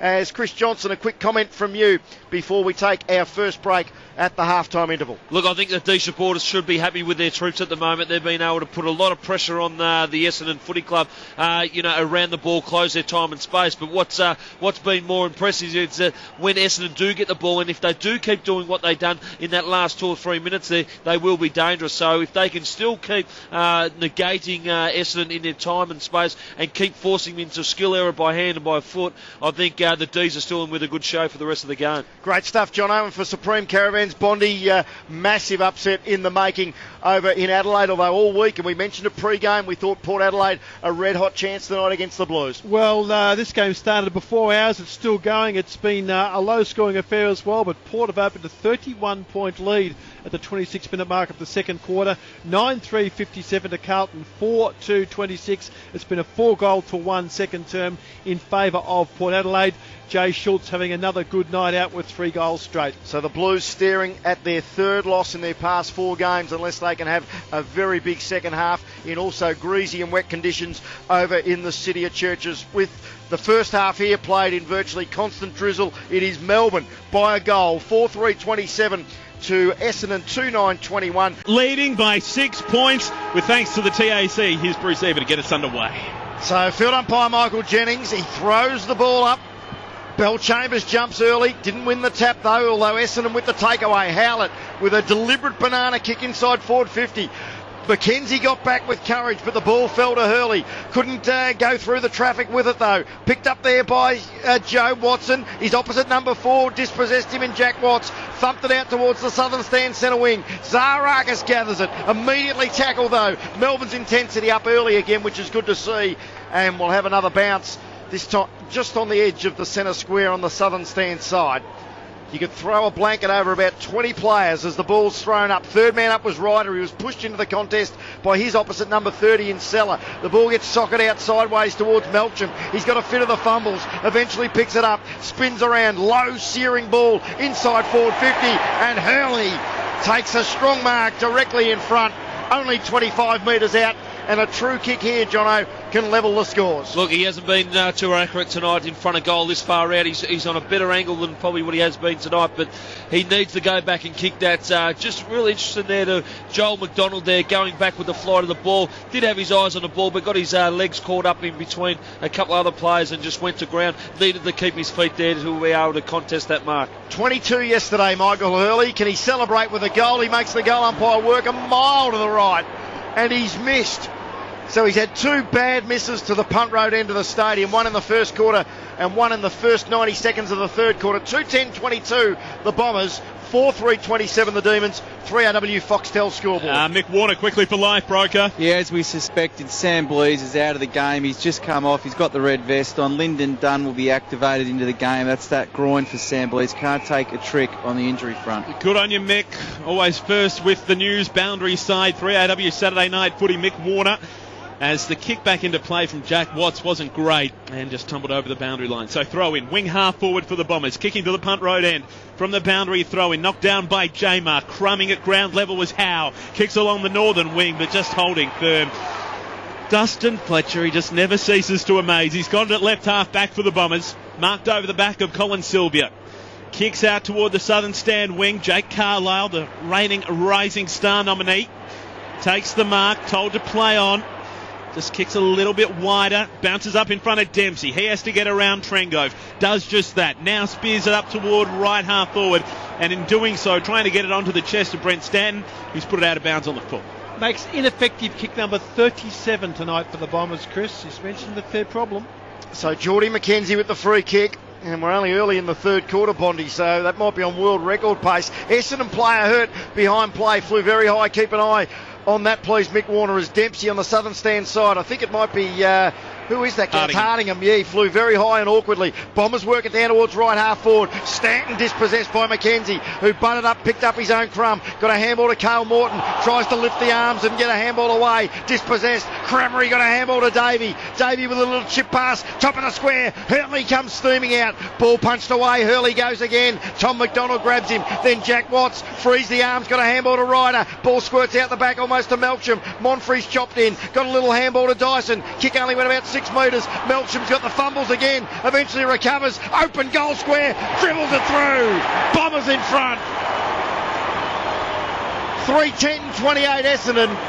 4-3-27 Melbourne. That was labour intensive, Chris Johnson, as the paint away clock shows 4 minutes third term. Yeah, they had to work hard there, but they had the numbers around the ball, Bombers. They had to work very, very hard for that goal there, but they were just able to keep their level heads and just keep moving the ball forward. A couple of good blocks in there, and were able to, just be able to work through there. Melksham was able to keep his feet and just snap it around and just dribble around. Not an easy goal for him. It's been a big 4 minutes. They've had 18 disposals to 4, 3 inside 50s to 0. This is where the big test is, Chris Johnson. Yeah, this is where the test is. This is the test. Now, we spoke about contested ball earlier. This is where I would bring Sylvia into centre bounces. That's where he's good. He's good around over. He's strong over the ball. Bombers by a point, 28 plays 27. Neither ruckman got a clear tap away. Jamar at ground level trying to punch it forward. Jones overran it. Melksham with the pickup. His handball ineffective. Intercepted by Jones. Melbourne inside 50. Garland tried to take the mark. Knocked it away. Clark runs onto it. He's instantly tackled. Might have been almost taken high. The umpire said no, he wasn't. It was just a 50-50 contest for the ball. And we'll see a bounce 25 metres out from goal for the Demons. City end of the ground. They trail by a point. Ball thrown up. Clark does the ruck work. Jones tries to run onto it for the Demons. He threw it out to Morton, and the umpire, did he spot it? He did. And it'll be an Essendon free kick. Now, Morton's got to be careful here. He put the ball on the ground. That should have been a 50-metre penalty. Field umpire Jennings wasn't actually watching. He was trying to set the mark. So Howlett in the last line of defence. It's a clever kick. He finds Stanton right on the painted defensive 50. Stanton wants to bring it back into the centre corridor. Looking for Hurley over his head, and also Tom McDonald's. Cramry runs onto a tackle by Rivers though. Got a handball away. Melbourne defence backpedaling. Picked up there by Hurley. Zigs and zags. Gets a quick handball then to Collier. Little toe poke forward. Ryder affected the spoil. Running onto it was Hocking, and he kicks a goal. Bombers get the only two of the third quarter, and they're out by 7 points. 4:10:34. Melbourne 4-3-27. 3RW Foxtel scoreboard. Paint away clock shows 6 minutes gone, third term. Graham Bond. It makes 25 disposals to 5 marks to 0, 4-1 the inside 50s, 3 scoring shots to 0, and contested possessions 15-3. Jono, it's been a great start to this term by the Bombers. Yeah, look, and this is what we expected in the first quarter. They've come out in the second half really raring to go. They've probably had a really good sit down or a good chat to each other and been very fair dinkum with each other. But just a great little touch there by Paddy Ryder. Just competed that and got it down to Hocking there. He was able to come across and get one across his body on his left foot. Ball back in the middle. Pressure back on the Demons all of a sudden. Watson tried to get the clearance. Couldn't. Got a handball to Stanton. He didn't get his kick away properly. Didn't matter. Dempsey was there in support. Kicks toward half forward. Morton got one at it. Then it was touched. Then got two at it. The play on's the call. It comes out to Salah. Handball backwards to Nicholson. He got a little handball in term to Grimes. Last line defence here for the Demons. But John McDonald really liked his game tonight, Jono. He's lifted in defence. Yeah, he has. He's been really that general back there tonight, and he's been able to fill that void and try to push back and help out. A couple of times he just hasn't been able to get back there in time. McDonald to Salah, 1-2, back to McDonald. Now it goes to McDonald in Tom McDonald. He gets a handball off to Nathan Jones. All this inside defensive 50 for the Demons as Jones moves it along the outer wing. Mark taken centre wing out of side. Jared Rivers. So Rivers assesses his options. He goes very short and wide, and Garland takes the mark just forward of centre wing. They could do with the next goal, Melbourne. They only trail by 7 points, but momentum going in Essendon's way until a fine mark is taken by Jeremy Howe. Is it Howe? It's Tapscott, in fact. And he's not known as a goal kicker. He's known as a half-back. In fact, he's only kicked 2 career goals in this his 21st game. 45-degree angle, Jono, and he'll kick from about 45 as well. Yeah, look, it's going to be a challenge for him. It's been a challenge for everyone outside this distance, but Garland there was just a great kick to advantage there. Knew that his teammate in Tipscott had the advantage there. His kick is off to the right. He kicked it like a defender. Won't even make the distance. Gee, that was almost a huge mark there to Jamar. Off hands though. Essendon defend comfortably with the ball finding Zaharakis via Fletcher. So Zaharakis works it off right half back to the outer wing. The 230s, Ryder and Salah, neither wins out. Boundary throw in. Centre wing out of side. Let's check in boundary side. Mick Warner. Dyson's been down in the rooms. Of course, he's coming back from a groin injury. He looks A-OK, but they do have Sam Lonergan as their sub. They can activate him anytime, of course. Be interesting to see when he does come into the fray. As a little soccer off the ground from Maloney puts Melbourne back at half forward. Fletcher goes down a fair way, tackled by Green. Getting the pick up, Pears had to retreat, got a little bit of pressure from Maloney. Pears got the handball away though, Hocking there in support. Receiving the handball from him is Zaharakis. Nice direct kick to Stanton. Centre wing out of side, kicks towards centre half forward. Hurley came through for it, being held for mine. Umpire let it go. Tom McDonald, 30 metres out from his defensive goal. Had it, lost it, knocked it on. Was it a throw? Umpire said no. Knocked on by Hurley. Diving onto it is Davey. Got a little soccer off the ground at ground level. but missed to the right and a minor score. Essendon 4-11-35. Melbourne 4-3-27. All that on the TAC scoreboard.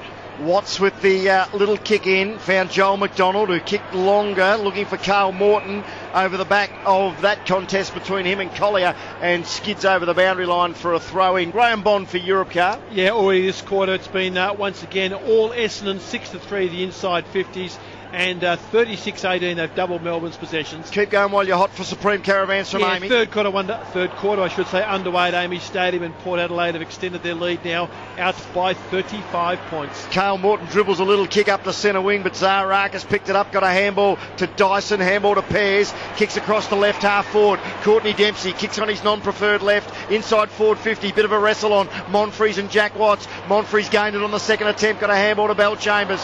Melbourne defence again under pressure. Stanton was dispossessed. Jack Watts did well, socketed out of trouble. Oh, Dempsey, not sure what he was thinking then, went to ground. Trengove picked it up, handball to Green, handball to Maloney. A big chance here, or Sylvia in fact. Little chip pass, Garland's got it. He looks at an open forward line, spears it very wide. Mitch Clark keeps it in play, confronted by Fletcher, kicks across the body. Big chance for a mark here, and it's taken.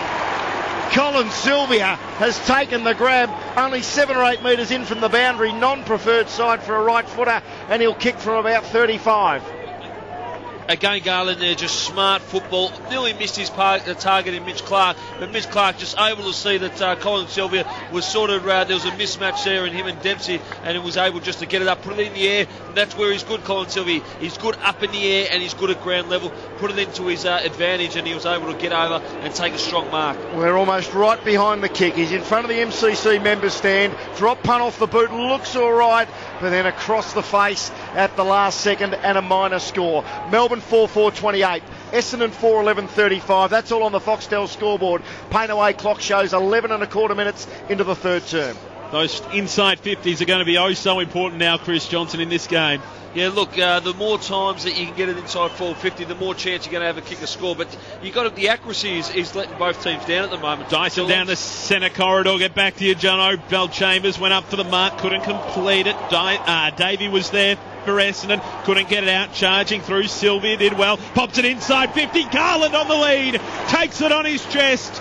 Too strong for Ricky Dyson, and that was great play from the D's just to get it inside 50. Colin Sylvia again involved, Jono. Yeah, he is. He's getting in and under, and there again, we've seen him take that great grab, and I mentioned that he's good in the air and at ground level, and there again he was able to win the ball at ground level and just get it forward and make nothing out of something. Hasn't missed a game this season, Colin Garland, nor has he kicked a goal. Well, that ain't going to change. He's kicked it out of bounds on the full. So a missed opportunity there for Melbourne. No change to the TAC scoreboard, which reads Melbourne 4-4-28, trailing Essendon by 7 points, 4-11-35. 12 and a half minutes gone for Payne away in the third quarter. So Fletcher's going to kick long. Unfortunately for the Demons, Tapscott and Garland, defenders, have had shots for goal in this third term, and they've kicked them like defenders as well.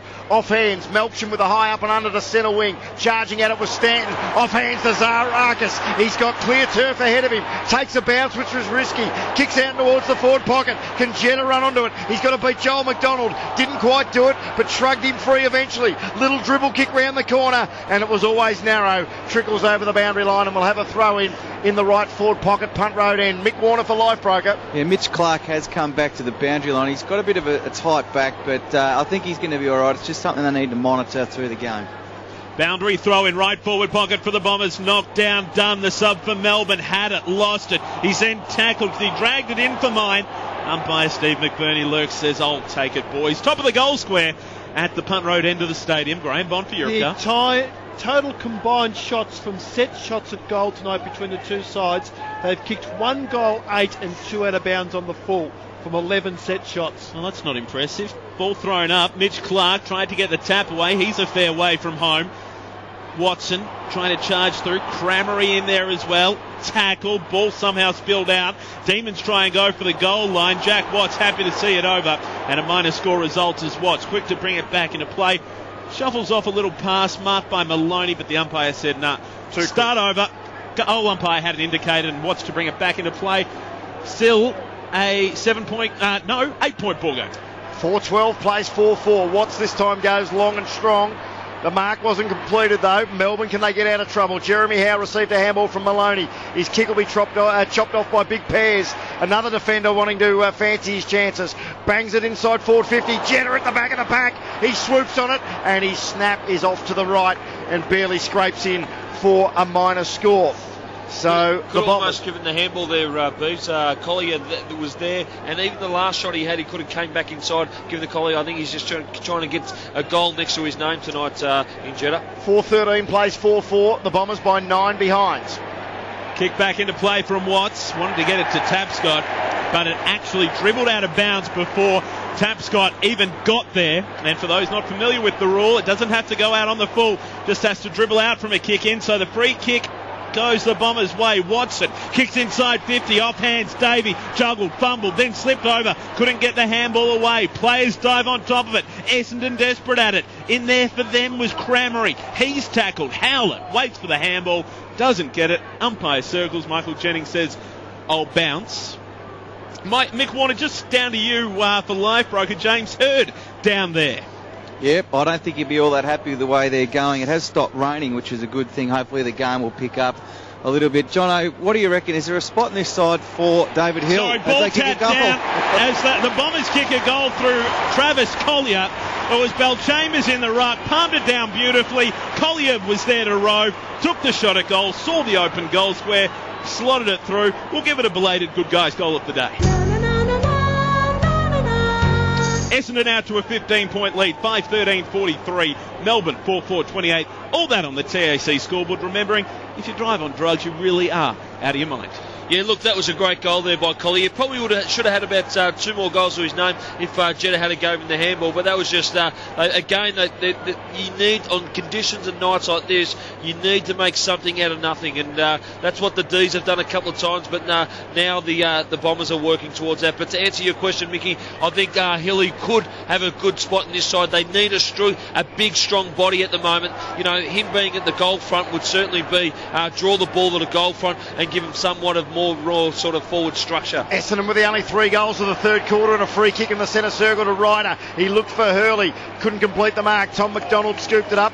Now, is there a whistle going on here? There's players have stopped in various parts of the ground. Cale Morton's got a free kick, defensive side of the centre circle, about 50 metres away from the play. Harlett gave that away, Beaver, off the ball. Okay, so Morton goes out very wide. Grimes takes the mark. He wanted to go, but he was stopped there momentarily by Lovett Murray, who wasn't that keen to stand the mark either, and Melksham's got no interest in it. So Grimes gains an extra 5 metres and then kicks down the line. Clark flies high, couldn't complete the mark. Howlett hit the pack front and square and very hard. Coughed it up though, handball to Maloney. Sylvia, can he shrug the tackle? Oh, his handball back to Maloney was too fierce. And it is out of bounds about 25 metres around from the Melbourne goal. They trail by 15 points on the Foxtel scoreboard. They need a goal in this forward thrust. Demons deep into attack. City end of the stadium. Ball spins back in. Mitch Clark won it down. Trying to get the pick up for Melbourne. Nicholson was tackled front on. Umpire comes around. Will bounce. Bonnie, let's check in with Supreme Caravans around the grounds. Big upset brewing in Adelaide. Yeah, 10 minutes into the third quarter. No goals to either side. Port still lead by 35 points over Carlton. Mitch Clark jumped too early. Ryder got the tap away. Collier tried to crumb the ball inside defensive 50 for the Bombers as Melksham dives on top of it. Howlett in there as well, and we'll see another bounce. Still 48 metres out from goal for the Demons. 4-4 plays 5-13. Essendon by 15 points. Ball thrown up this time. Could throw a blanket over 9 players, but Mitch Clark won it down to Cale Morton. He rushed the kick. He quickly got boot to ball, and as soon as it hit the boot, you knew it wasn't going through the middle. Just scraped through for a minor score. Melbourne now 4-5-29. Essendon 5-13-43. All that on the TAC scoreboard. Fletcher kicks to himself, only runs about 5 metres and then pumps at 65. Out to a contest. Hardingham was at the front of the pack. Lovett Murray went to ground. The ball's forced forward to Dyson. He'll be too quick for McKenzie. Wants to cut back inboard onto that trusty left boot. Then an up and under. Sets a bit of a task for Dempsey. Morton affected the spoil, but straight into the path of Hurley. Got a quick handball to Howlett. Kicks long and strong into the forward pocket. But it's out of bounds on the full. Monfries was on a long lead with Watts right on his ginger. And Watts takes the free kick quickly. Was that mark paid? It will be paid. That again looked like a half volley. But that'll go to Grimes, is it? Or yeah, it is Grimes. over there in the left back pocket, punt road end. Kicks down towards left half back from the back. Howe tries to take his weekly specky.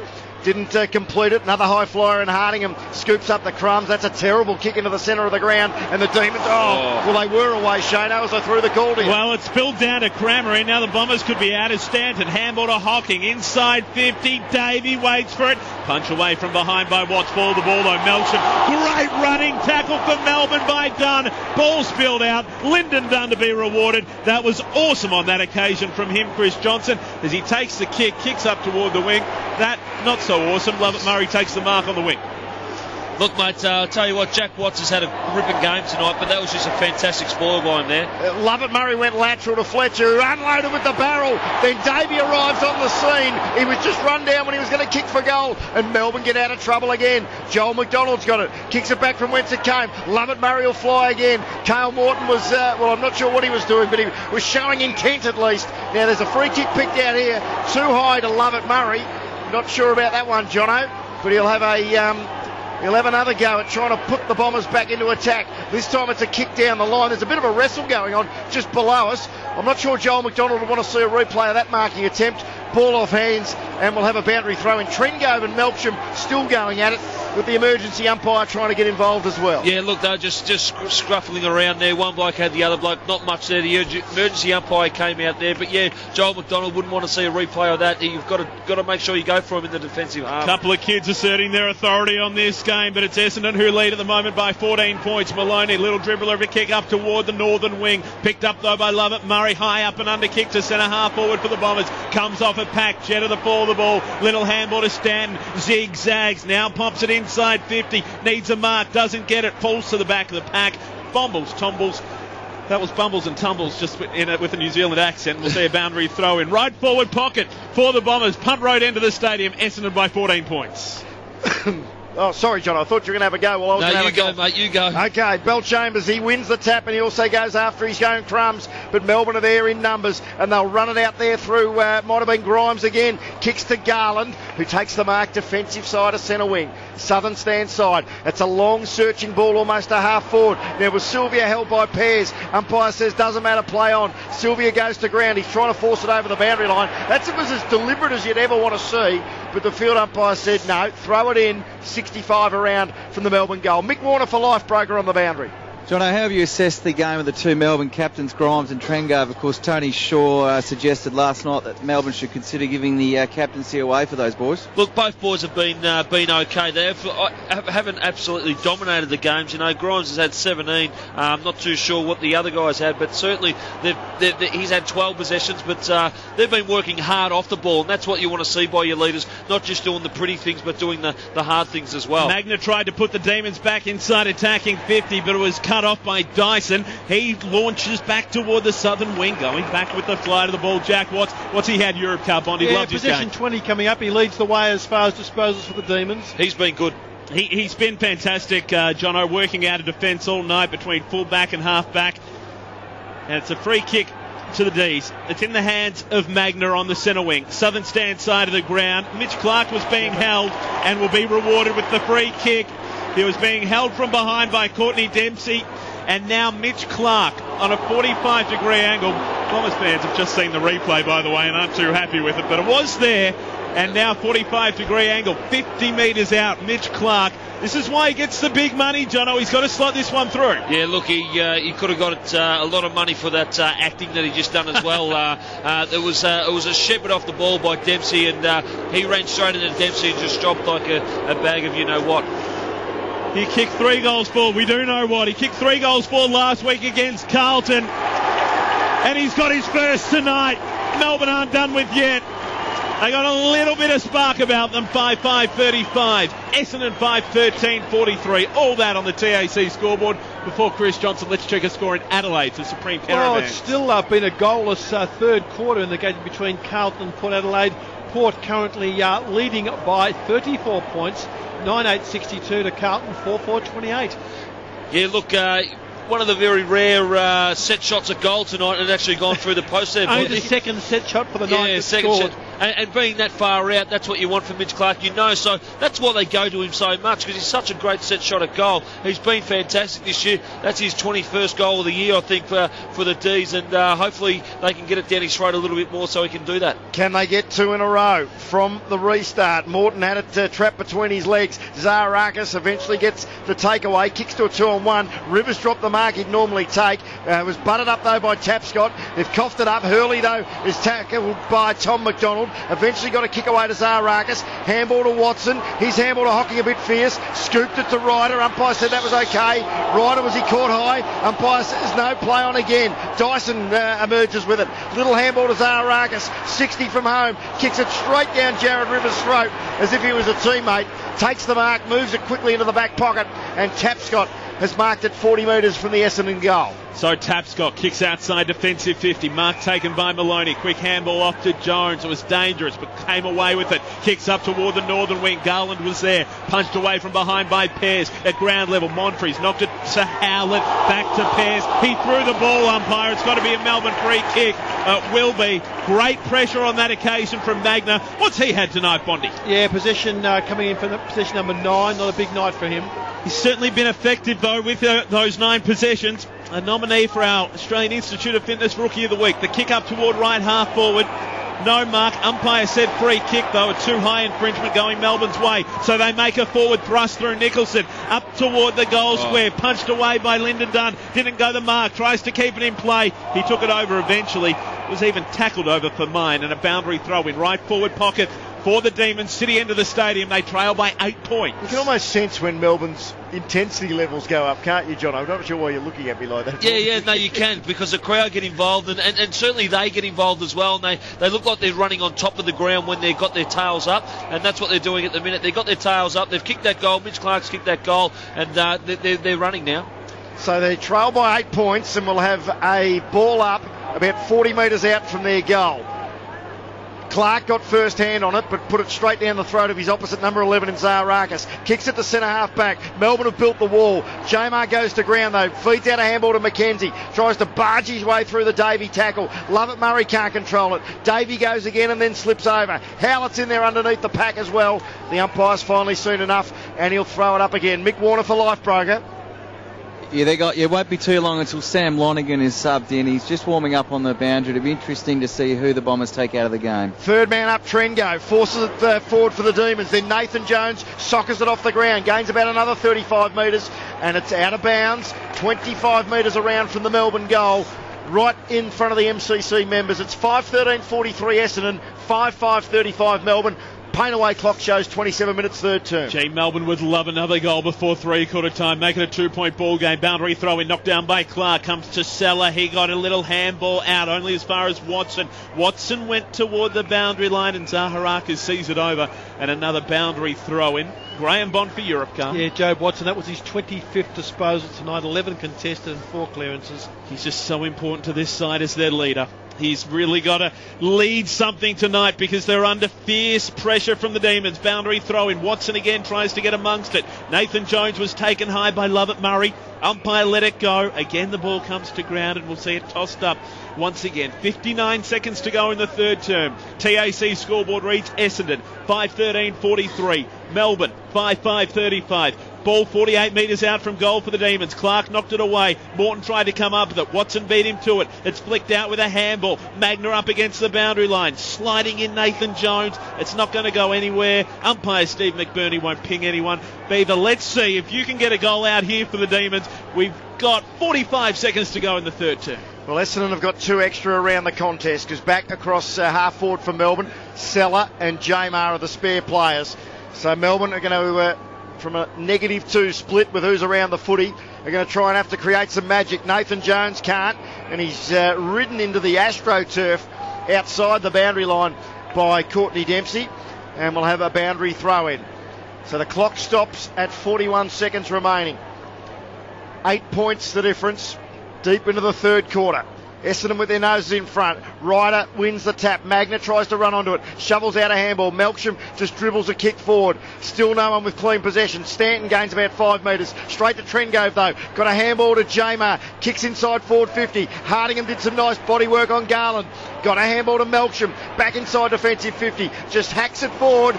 But in the centre, the ball's marked by Rivers right in the centre circle. Last chance for a score in this third term. 13 seconds on the clock. Rivers, short little pass to Morton, to Jones, 85 metres out from goal. He has to move it quickly. Siren will likely beat him. He's got a launch here. He does. Wobbly old punt up toward the forward pocket, but that's it. 3/4 time at the MCG, and what a final term we're in store for Essendon. 5:13:43. Melbourne 5:35. The margin at 3/4 time, 8 points. That third term for the TAC. If you drive on drugs, you're out of your mind. Essendon added 3 goals for to Melbourne 1 goal 2, and the Bombers turned a 6-point half-time deficit into an 8-point 3/4 time lead. Goal kickers Watson, Melksham, Davey, Collier and Hocking for the Bombers. Jones, Clark, Maloney, Howe and Morton for the Demons. Chris Johnson on 3AW Footy. Yeah, look, the Bombers just not taking the most of their opportunities again. They're really outweighing them in terms of their inside forward 50s to 51 to 30, 32. They're going well. They've just got to generate somebody down there scoring shots, because at the moment they're getting it in there and they're not able to have any forward chemistry at all there, Bondi. So that's the biggest problem for the Bombers. But certainly the D's, they need to just keep chipping away as what they're doing. They're having effort. They're competing against each other. They're competing with each other, and they're having a fair and crack tonight. This is all the supporters want from them, and this is what the football community want from them as well, just to have a crack. Port Adelaide leading Carlton by 34 points in the City of Churches, and here at the home of football, Essendon at 3/4 time by 8 points, 43 to 35 over a gallant Melbourne. The last time Melbourne started a season with 10 losses was the year 1919, 93 years ago. Can they avoid equaling the record tonight? They got 30 minutes to do it. The Demons trail by 8. Final term underway for the TAC as Jamar gets the tap to Jones. Little handball comes out to the co-captain in Grimes. He got it off the outside of his boot. I thought Trengove got enough of it to claim the mark. The umpire disagreed, and we'll see it bounce just outside the bigger of the centre circles. Essendon 5:13:43. Melbourne 5:35. Bondi, quick score from Adelaide. Yes, 3/4 time in the match against Carlton and Port Adelaide, and it's Port Adelaide by 33 points. Keep going, Bondi. Ball still not cleared. Interesting, Alwyn Davey, after 8 disposals, 7 tackles in the goal, Jono, taken off. He's been the best tackler so far. Contested possessions that last quarter, 51-30 the Bombers' way. That's what's got them back into this game and got them the 8-point lead. Third bounce, finally. The Demons get a clearance through Trengove, but the man underneath it is Collier for Essendon. Low trajectory kick. His kick cut off. So the third turnover in about 30 seconds. Grimes kicks out wide. Running along the outer wing is Nicholson. What a brilliant game he's had for Melbourne. The ball just bounced out in front of Tapscott, and he was ridden into the fence by Dustin Fletcher. He rode the bump across the boundary line and went slam into the fence, and that's courageous stuff from the youngster as he gets up uninhibited. So the boundary throw in, and it was taken quickly. Bell Chambers and Jamar. No clear winner. Jamar goes to ground, tries to force it out. Jamar's still on hands and knees watching the spectacle unfold about 5 metres away, which Trengove eventually hands the ball to him. Jamar kicks to the right forward pocket. Sylvia and Fletcher go at it off both of their hands, and we'll have another boundary throw in, 20 around in the right forward pocket, punt road end, Bondi. Colin Sylvia's night, he's had the 8 disposals and 2 behinds. Brad Green, 6 disposals, no goals, no behinds.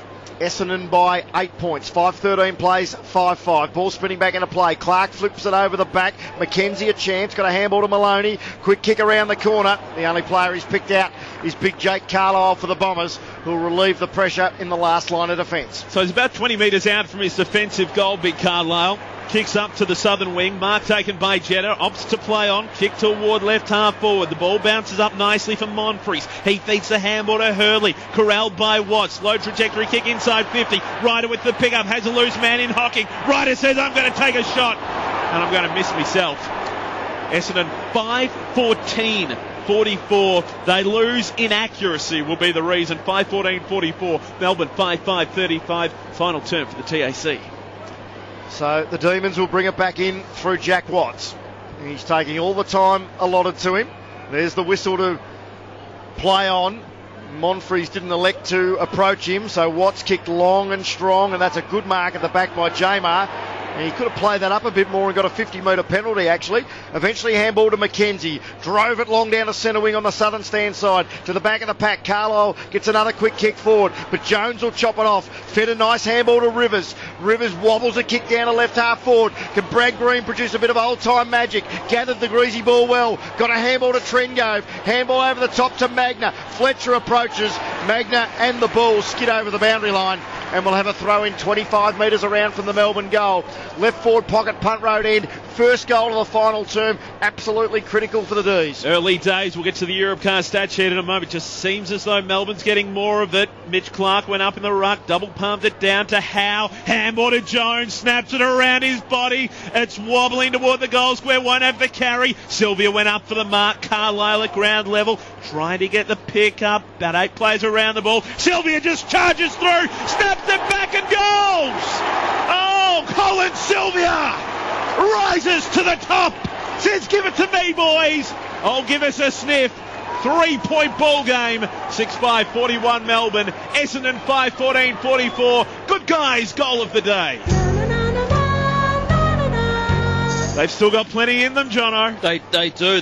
The one thing that I liked about Colin Sylvia was his third effort there. His first effort was at in the air in that contest, and then again he went at ground level and he didn't get it, and then he went again as well and just muscled his way to the ball, and then muscled his way out of the contest there and just swung around and kicked it on his right foot. He's saying to his boys, I want to win this game. Who's coming with me? Well, in that third quarter they were smashed for contested ball. They're leading 9-2 already this quarter, Melbourne, and that's 10-2 out of the centre. And here they go again. J-Mar won it down to Grimes. Kicks to left half forward. Charging after it is Garland. Gathers right on the paint. He'll kick it to the hot spot about 20 metres out. Chance there for Clark. Oh, well done, Carlisle. He is an improved footballer. Took a fine mark. Beautifully delivers it to Zaharakis. Got a handball to Stanton. He's off to the races. Takes a bounce. Realises he was being tracked pretty closely. It's a kick long and strong to left half forward. Ryder has the ball punched away. That was almost a trip. Jake King style from last night. Seller gathers it. Kicks it down towards centre wing.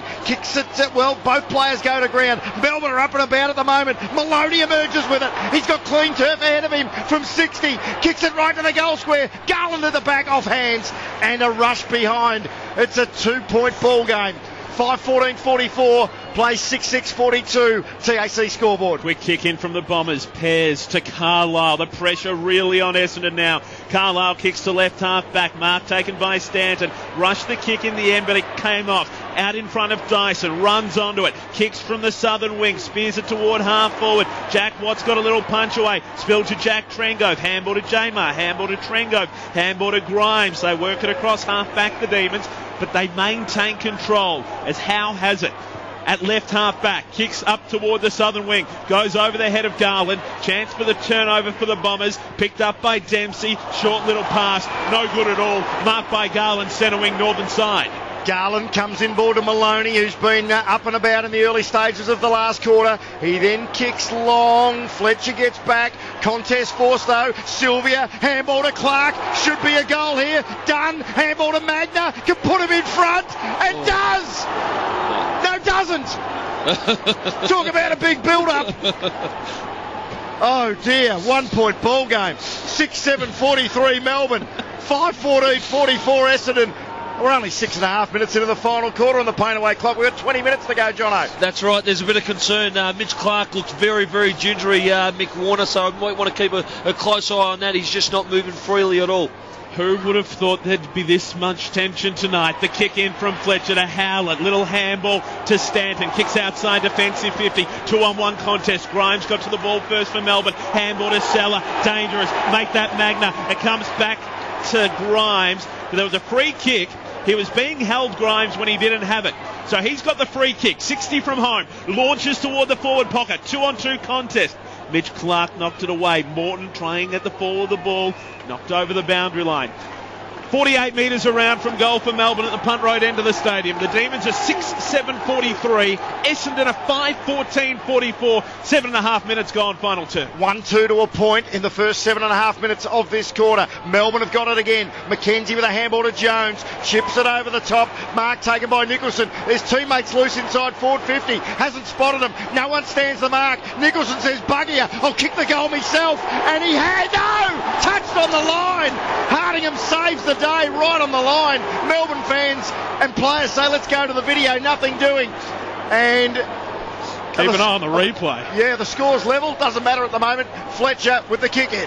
Bondi, I'll come to you in a moment. We've given away the replay, haven't we? You've seen the replay. Zaharakis through the middle of the ground, flicks the handball across. Collier launches it inside 50 for the Bombers. Hurley's there, has to wrestle for the ball, gets the pickup, goes one way, then the other, snaps back on the left. Too much on it. Minus score, Bombers by a point. 5:15:45. Melbourne 6:8:44. Was the other one a goal from Nicholson? He was actually almost over the fence when he touched that one, I think. Oh, gee whiz, controversy. Mick Warner for Life Broker. Tell us about Mitch Clark.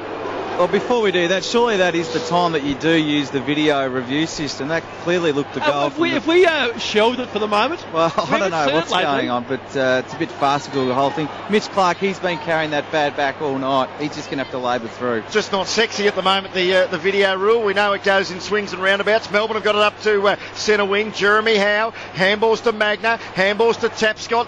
They're getting their hands on the footy on multiple occasions at the moment. 2-on-1 favour the Bombers. Gee, the umpire gave Melbourne a long time to get rid of it, and they're a chance here. Brad Green, no, punched away by Fletcher. Over the boundary line. Jono, do you sense any panic in the Essendon camp just yet? Yeah, just watch that replay again.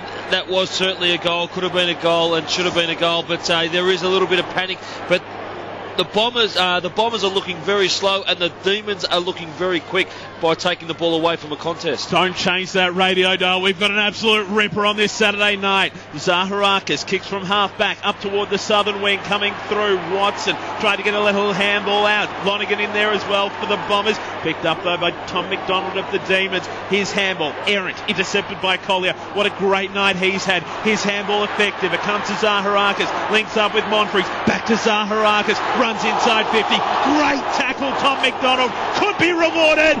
Will be. Great effort from the youngster. Where all these Melbourne fans come from? Yeah, they're all getting involved now, aren't they? They've crept in at three-quarter time. Great effort from Tom McDonald, just 19 years of age. Fantastic tackle. McDonald kicks out to the southern stand, centre wing. Rivers, was he manhandled in the contest?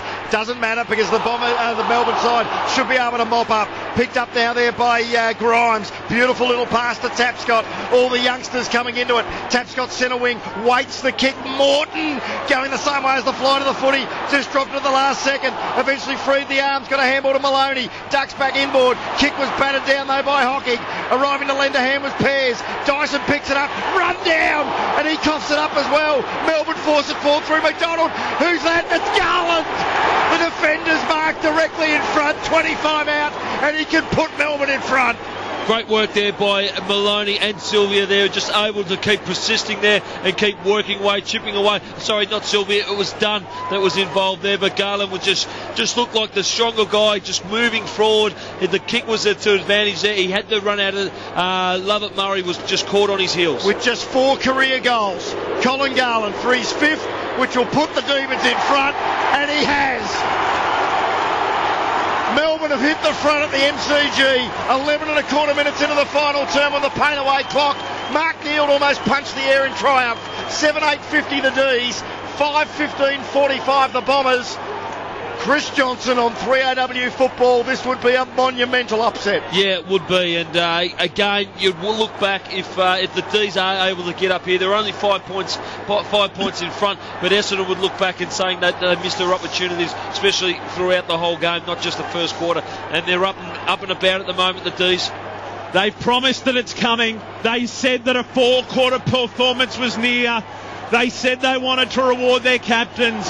They said they wanted to reward the coach. Now is the moment for the Demons. They lead by 5 points. Ball back in the middle. Hocking tries to get a little soccer off the ground for for the Bombers. Picked up though by Watson. His handball errant. Intercepted by Howe. He links up with Joel McDonald. Centre wing out of side. Kicks toward half forward. Lovett Murray had front position. Couldn't complete the mark. Managed to knock it on somehow to Stanton. He just got boot to ball. High up and under kick toward the outer wing. No one able to take the mark. Jedrick at ground level, knocked it onto Watson, handball to Cranmery, didn't know whether to kick or handball, did the ladder to Collier handball back to Cranmery punches it forward, Hurley overran it, they coughed it up the Bombers, Montfrey dives on top of it, handball to Cranmery, he muffed the kick, kicks toward the boundary line, Melbourne with numbers, picked up by Rivers in the back pocket.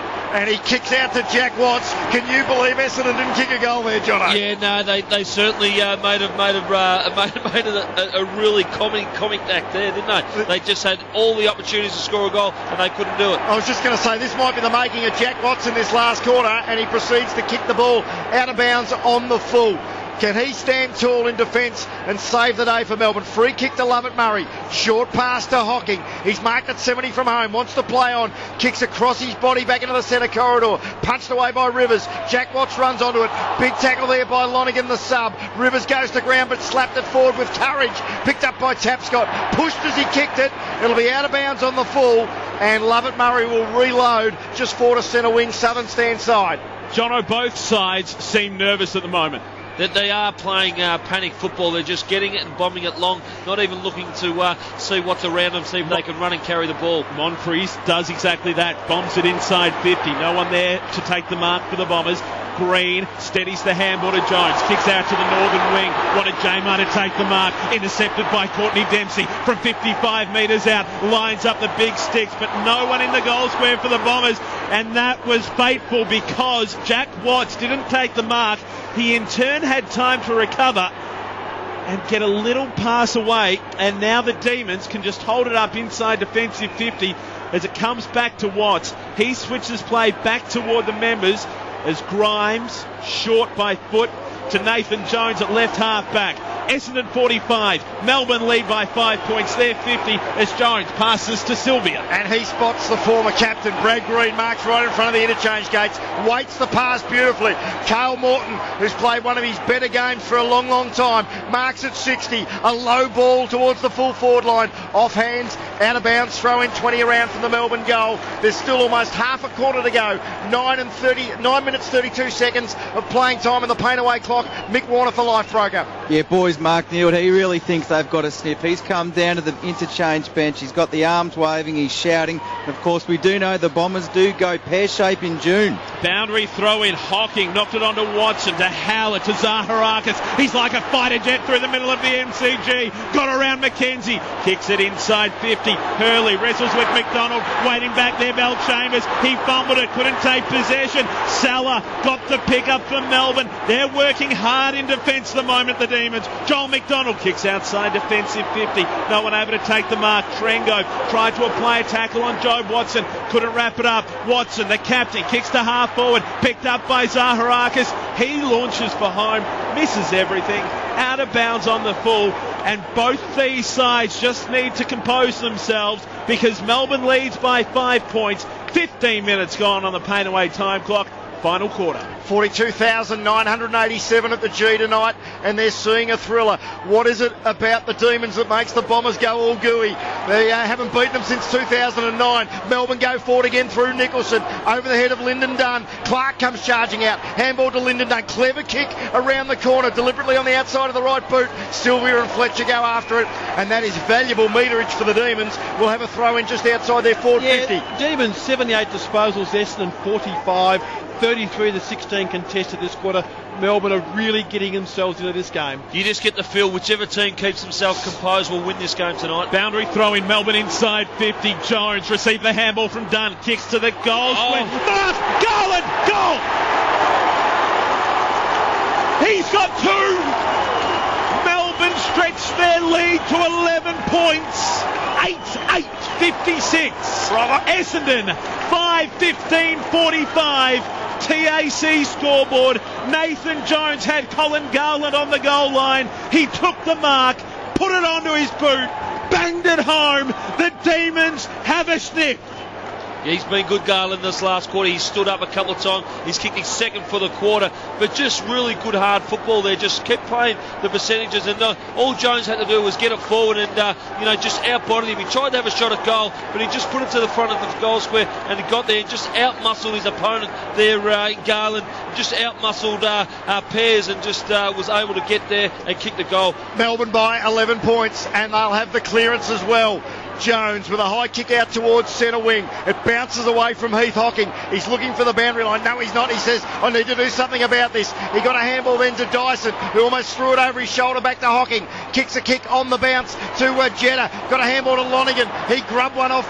He must have toed his foot as he put it inside forward 50. Lonigan has another go at it. Again, it's battered down. Mistakes being made by everyone, commentators included. Lonigan goes a third time. Wrapped up in a tackle. Desperate ball to be won. Stanton somehow dribbled it towards the goal square. Rivers, did he get Crammery high? Umpire said nothing doing. Handball to McKenzie. Throws it on the boot. It'll bounce away from Dyson and over the boundary line. 70 out from the Essendon goal. Bondi, if you'd come here tonight and said Colin Garland would be the only multiple goal kicker on the ground, you wouldn't believe have been it. laughed out of the joint. Another big upset on the cards. Port Adelaide 34 points up on Carlton. 12 minutes gone last quarter at Amy Stadium. What a Saturday night of football, but we've got the close one at the MCG. Melbourne by 11 points, but it's Essendon at half forward. Ball spins back into play, taken by Howlett. Couldn't quite take possession cleanly. It's knocked out by Jetta. Jetta gets the kick away, up toward full forward. No one able to take the mark. Crammery was back there. Watson races toward the ball. Crammery gets a pick up though. Handball to Watson. Watson slots it through.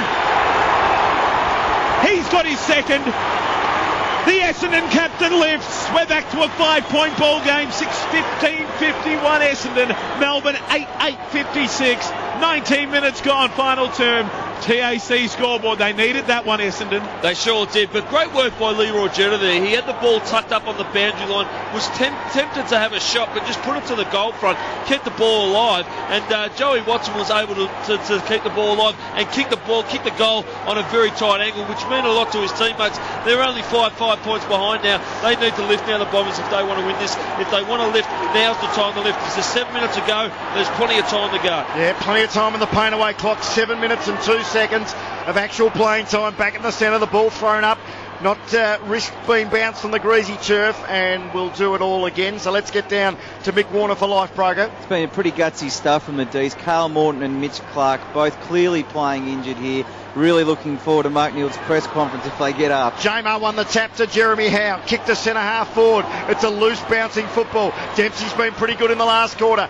Bangs it on the boot. Gains about 40 metres. Which way will it bounce? Stanton tracks it to the boundary line. More desperation shown by Nicholson. He's played a terrific game. Slips over. Recovers. Confronted by Stanton. Almost ran out. Kicks it. This is a big ball to be won. Lovett Murray did the disciplined thing. Punched it to the front of the pack. Howlett was caught high. Umpire missed it. Blayon's the call. It's centre wing member stand side. Players dive in after it. Somehow it emerged to Hocking. The old 1-2. No, it wasn't given back to him by Lonigan. Elected to kick instead. He's looking for Hurley. It'll bounce over the boundary line. 25 out from the Essendon goal. In front of the MCC member stand. They're on the edges of their seat, Jono. Melbourne by 5 points, and we've played 20 and a half minutes.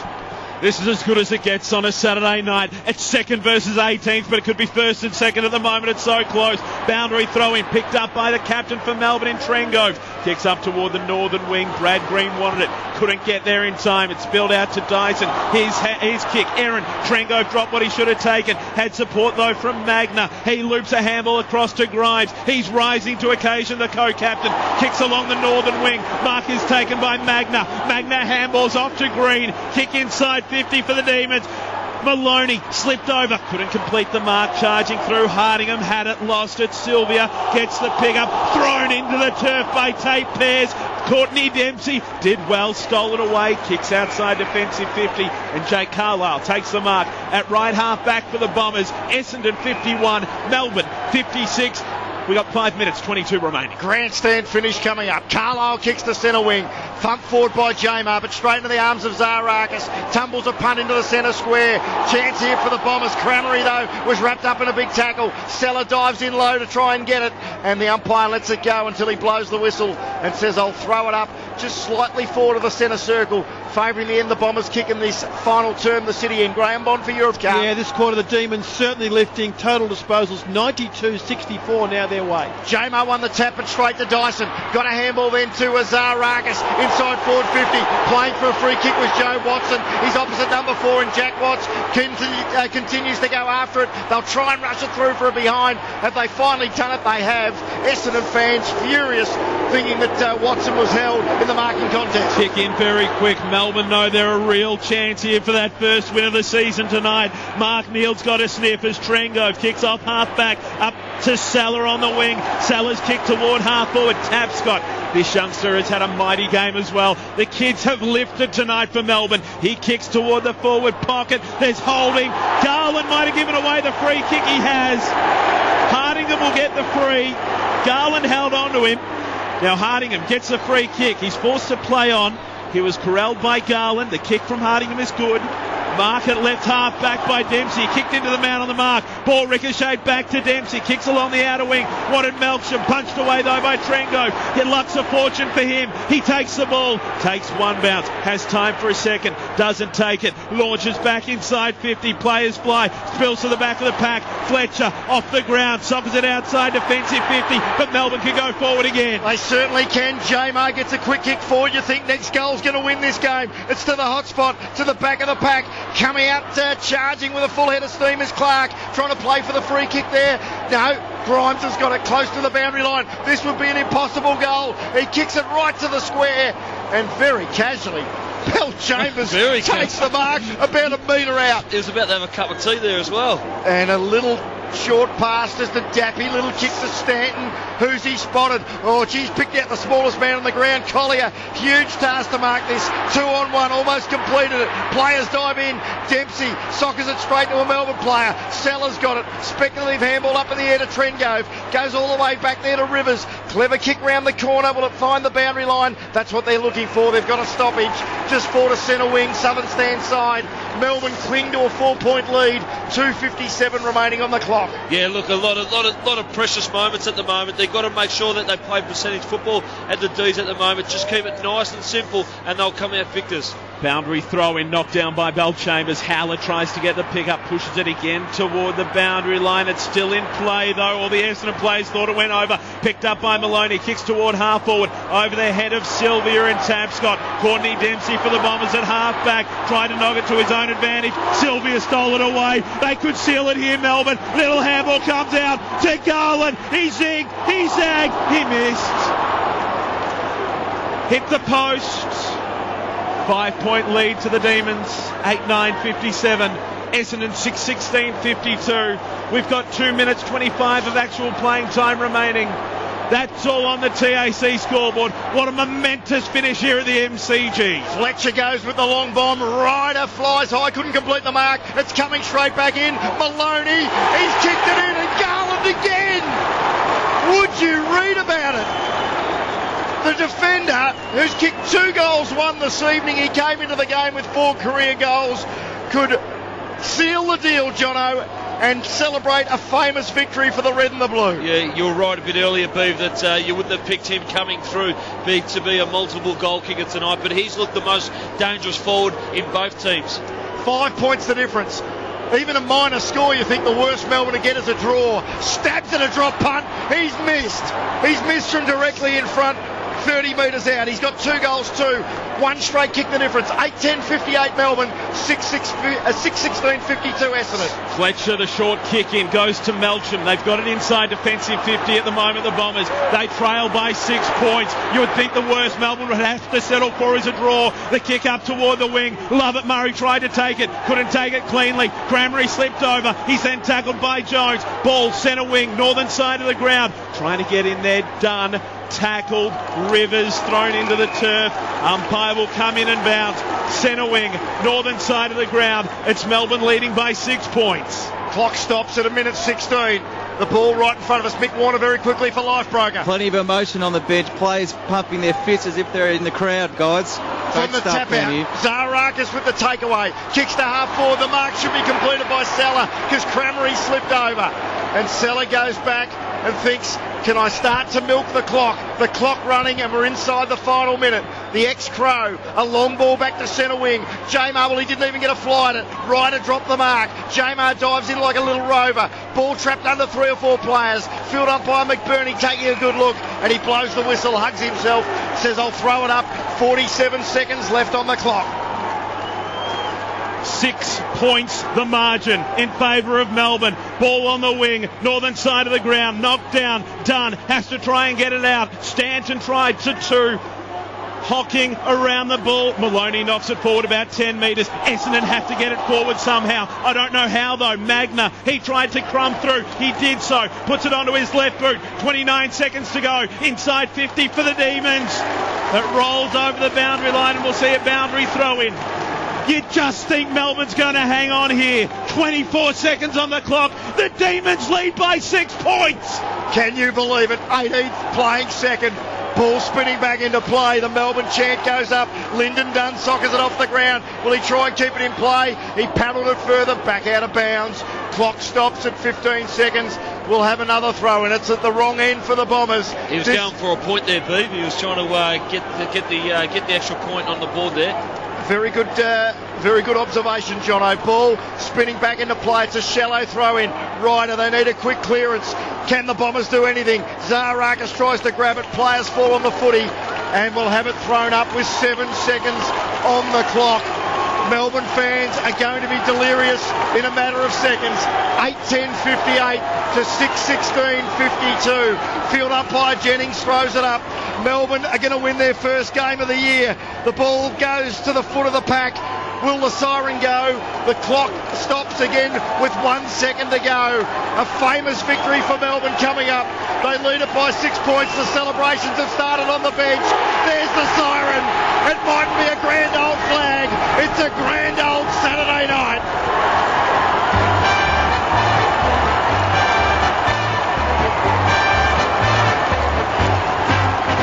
It's a grand old flag, it's a high-flying flag, it's the emblem for me and for you. It's the emblem of the team we love, the team of the red and the blue. Every heart beats true for the red and the blue, and we sing this song to you. Should old acquaintance be forgot, keep your eye on the red and the blue. An amazing game of football in front of a crowd of just under 43,000. 42,987 have seen Melbourne win their first game of the year. 8:10:58 to 6:16:52. The Bombers led by 3 points at quarter time.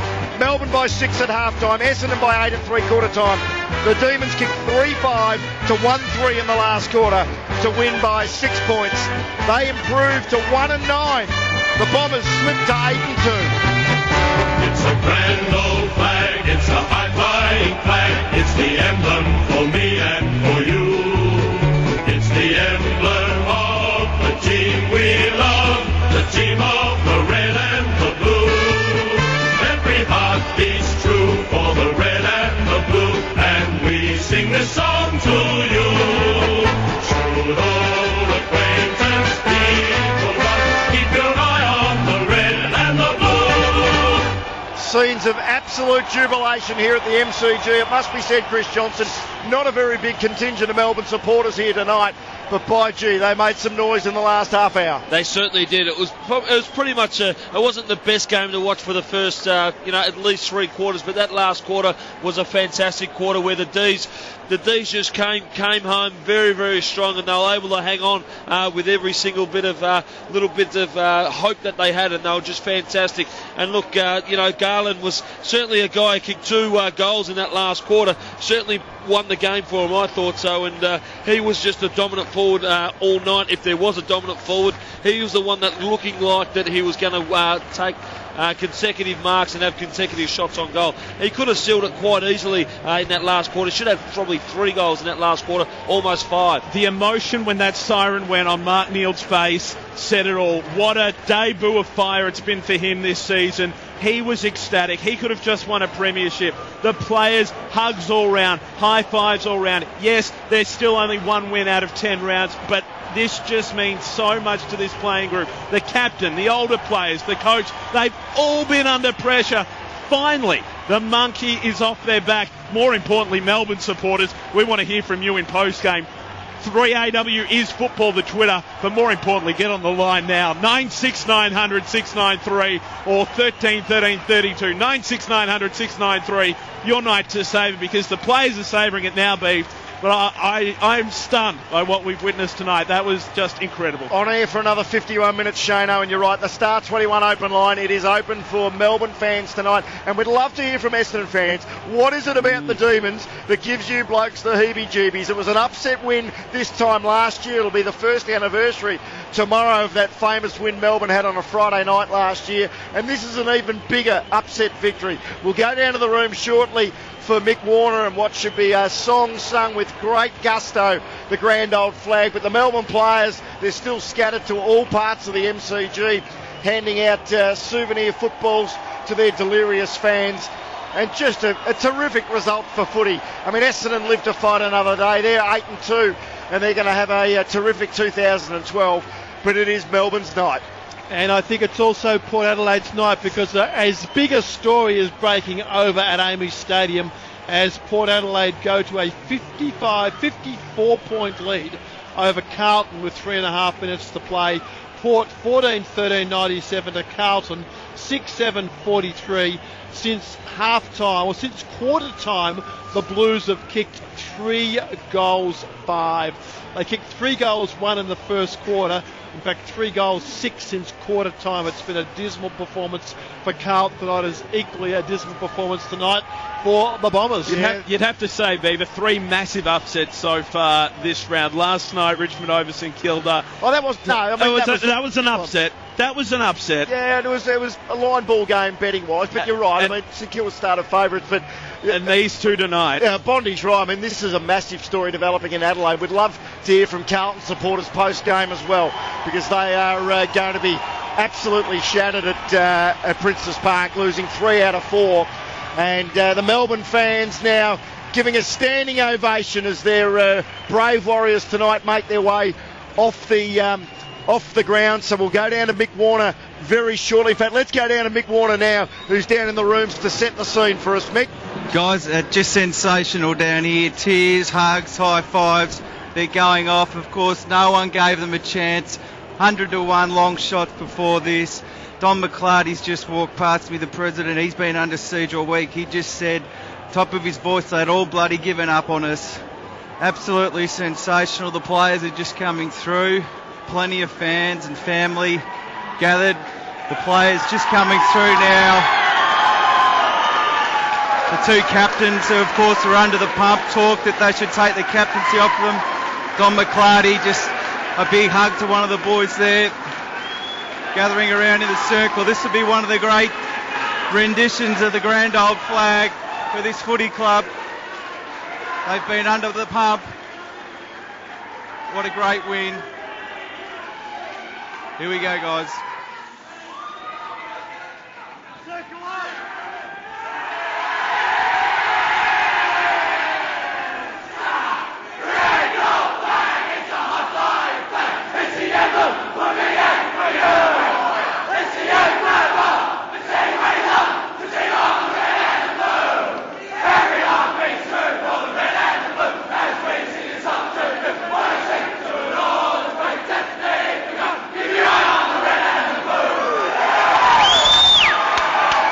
They're going off down here, boys, and it was fitting that Big Mitch Clark and James Magda are in the middle of that circle. They've been doing a lot of the hard yards over those first 9 weeks. Of course, they lost every game.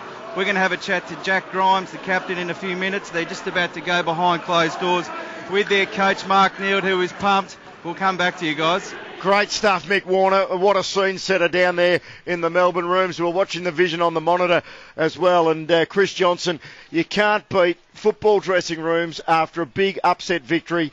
and the total bonding of the unit. Yeah, look, mate, it's a happy place. It's a great place to be in, and it's a great place to actually be involved in, especially when you're the one that's done all the blood, sweat, and tears over the pre-season. And the more of those sorts of wins that the D's can get, the better club they're going to become, and the more respect they're going to get off the football public. But certainly, you can't get anything better than that coming from not being the favourites here and being down the bottom of the ladder, knocking off the second place of the ladder. That'd be a fantastic film for those guys. They'll never forget that, and I guess what they've got to now look forward to is what needs to happen next week. But they were outstanding tonight. They made sure that they were beaten well and truly in the third quarter with their contested ball. It was 129 to 108, and the D's were able to get back within 4 of contested possession again to the Bombers. So they dropped a little bit in that third quarter, but then they just picked it up in the last quarter. It ended up finishing to be 163 to 159 contested possession. Obviously Essendon's way, but certainly the times when the D's had to win the ball, the contested the line ball, they did that. And the other big upset has just been confirmed from Amy Stadium. What a day of football in this 2012 AFL Premiership season. Saturday, June the 2nd. It will be remembered for a long, long time. Buddy Franklin's 13 goals at Launceston this afternoon. Melbourne 18th against Essendon 2nd. And the Demons have won by 6 points. And now for Supreme Caravans, Graham Bond, the final score from Amy Stadium. Yes, it was a 54-point win in the end to Port Adelaide. They've kicked 14-15-99 to Carlton 6-9-45. As I said, the Blues since quarter time managed just 3 goals 8. They kicked 1 goal 1 in the second quarter, 1 goal 4 in the third, and 1 goal 3 in the last, where Port rattled on 9 goals during that same time to run out a massive 54-point winners. Another good night for Jay Schultz, who kicked 3 goals, 2 goals to Broadbent, and major possession getters there. Broadbent with 31 disposals, Kane Corns 28, and Hamish Hartlett with 26. And for the Blues, it was their major goal scorer. In fact, they didn't have a multiple goal scorer tonight. David Allard with 27 disposals, Scotland with 24, and Judd with 23. They had the late withdrawal of Matthew Cruz, as we mentioned before that game. No Mark Murphy, no Adrian Carazzo. And certainly a disappointing performance from the Blues tonight, going down by 54 points to Port Adelaide. So massive stories left, right and centre, and Carlton's now slipped to 6-4. They've lost 3 of their last 4 games, and the concertina effect of the ladder mid-table continues. So many teams either 6-4 or 5-5 now. It sets it up for a fantastic second half of the season, and the Bombers slipping to 8-2 tonight. We're going to go back to the Melbourne room shortly to Mick Warner with Jack Grimes, but the Star 21 open line is open, 96900 693, or outside of Melbourne 13 13 32. This is after the game for Ozito, Power Tools and Power Garden Products. Give it a go with Ozito. Of course, Rob Murray and Lindsay Bolton, all the team there at Ozito. Great benefactors for 3AW footy. And Vic Super. The Vic Super votes will be fascinating tonight. Chris Johnson, he's not looking at the stat sheet, is he, Bondi? I hope not. No. The Super Fund for all Victorians, the Vic Super votes very, very shortly. But Peter from Craigieburn has given us a buzz to kick us off on the Star 21 open line. G'day, Pete. Hey guys, how are you? We're well. Mate, it's the first time I'm going to say for a long time I'm embarrassed and disgraced to be a Carlton supporter. I reckon I speak on behalf of Carlton supporters. I want to know how long Brett Ratton's got, because I'll tell you now, I'm confused how Bauer gets a game ahead of Thornton. I'm confused how Bootsma, who's still a kid, so I'm not going to cane him, gets a game ahead of Lucas and Collins, and there's Russell. I know there's a lot of injuries, but that's inept.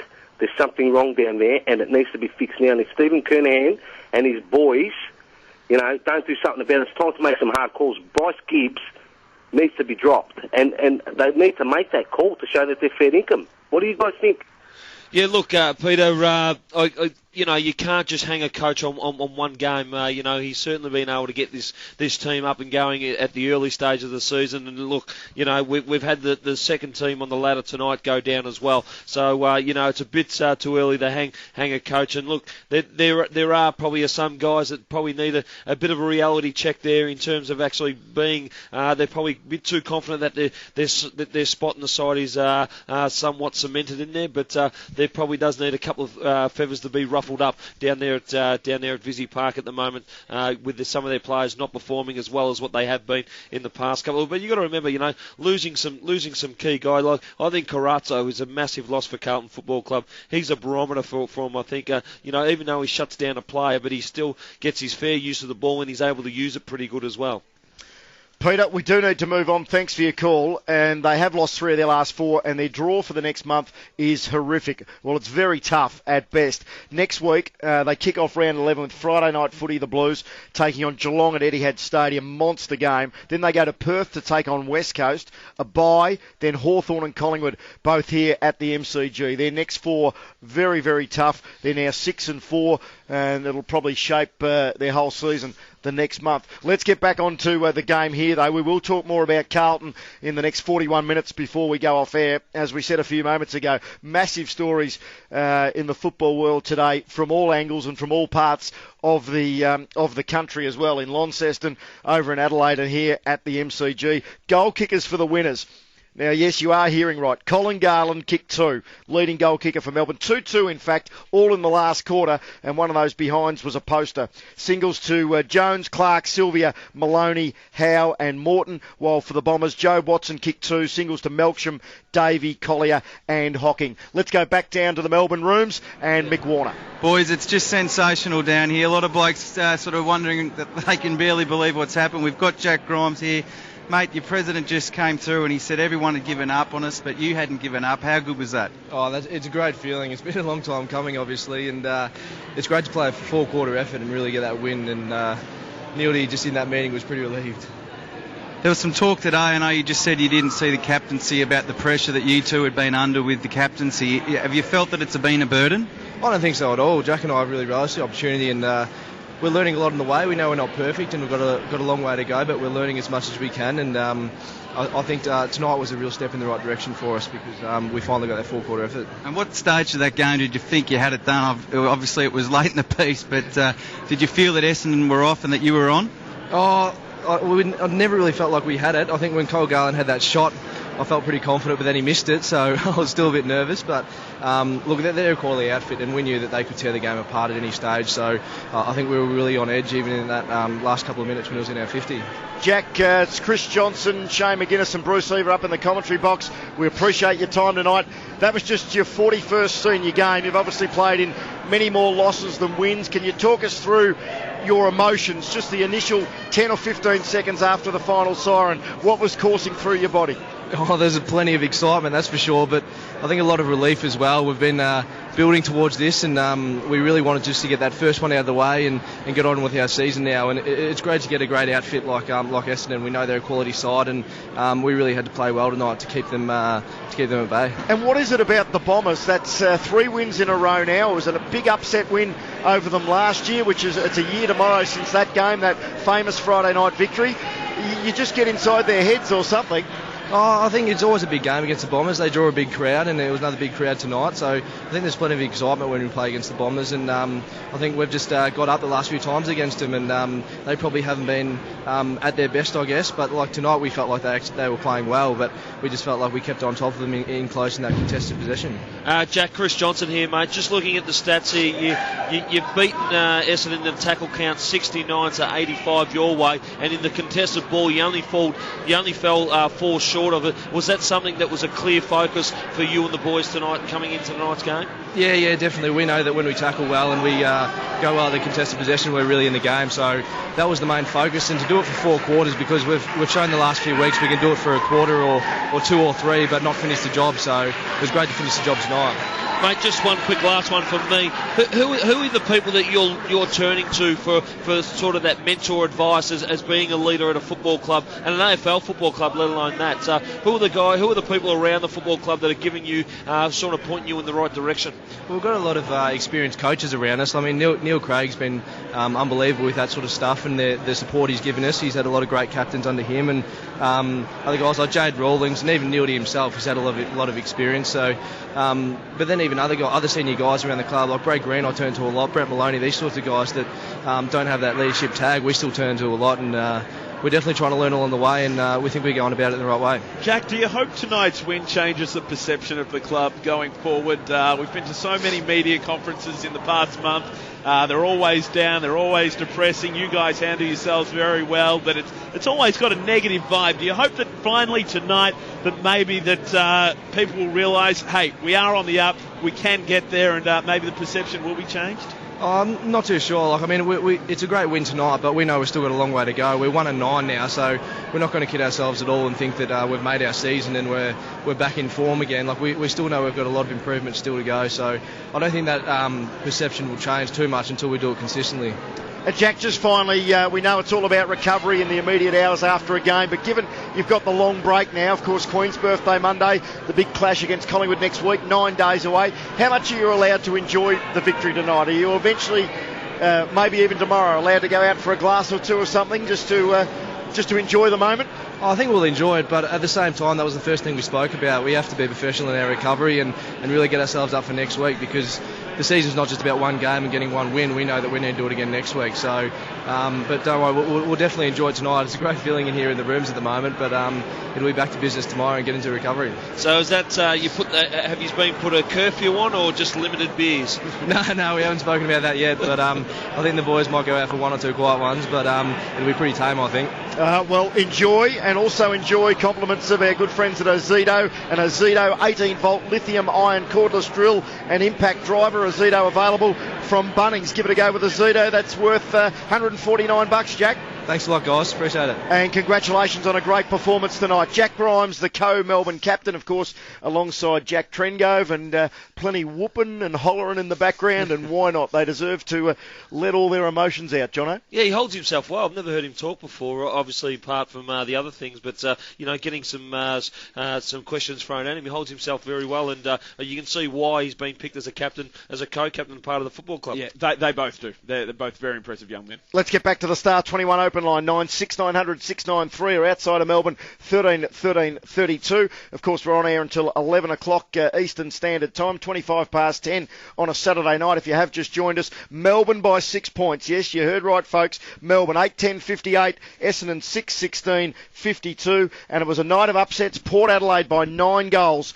over Carlton, 14-15 99 to the Blues, 6-9 45. Carlton have now lost 3 of their last 4. Earlier today, Hawthorn, record-breaking performance against North Melbourne, 27-12, 174 to the Kangas, 9-5, 59. Buddy Franklin kicked 13 goals, 4. And Geelong, 19-12, 126 over the Giants, 9-7, 61. Harry Taylor, in his 100th game, played as a forward, kicked 6 goals, 3. And Stevie J chipped in with a lazy 5. Damon's joined us from Vermont on the Star 21 open line. Damon, it's a very good evening to you. G'day, fellas. Look, pretty disgusted Essendon supporter. There's a recipe to beat the Dons, and that's you add water. We're an awful team in the wet. We have been for a long time, and the sooner we leave Etihad Stadium as our home ground, the better. I saw the writing on the wall last week against GWS. I just thought we flirted with our form last week, and the scoreline really flattered us last week. And to be honest, that we deserve to get beaten tonight because we were absolutely awful.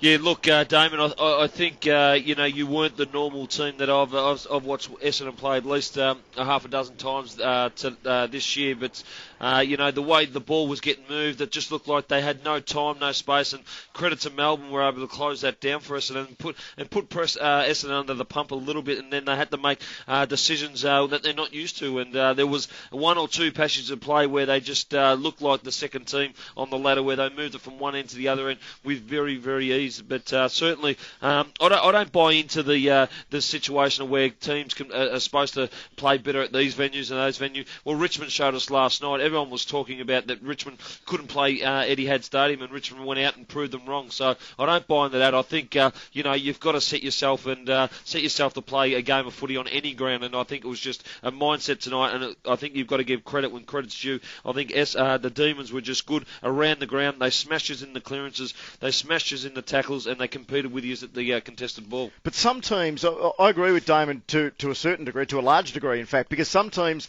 like it or not, just do go better at either of the city venues. And the three major tenants, no disrespect to the Bulldogs and the Kangaroos, but the three big tenants at Etihad Stadium, Essendon, Carlton and St Kilda, well, Carlton's the only team of those three that really prefers to play at the MCG. You hear a lot of Carlton supporters now saying they want to play more games at the G. They don't like Etihad in terms of what happens inside the fence and the way it cramps up their playing style. Mind you, at the moment, the way the Blues are going, they could play at Heidelberg and they wouldn't be going any good. But Essendon and St Kilda in particular seem much better suited at the at Etihad. I know Essendon have had some famous victories here on Anzac Day against Collingwood and ran the Pies to a point, but Damon's got a point, particularly with games against Melbourne. He's got a point in terms.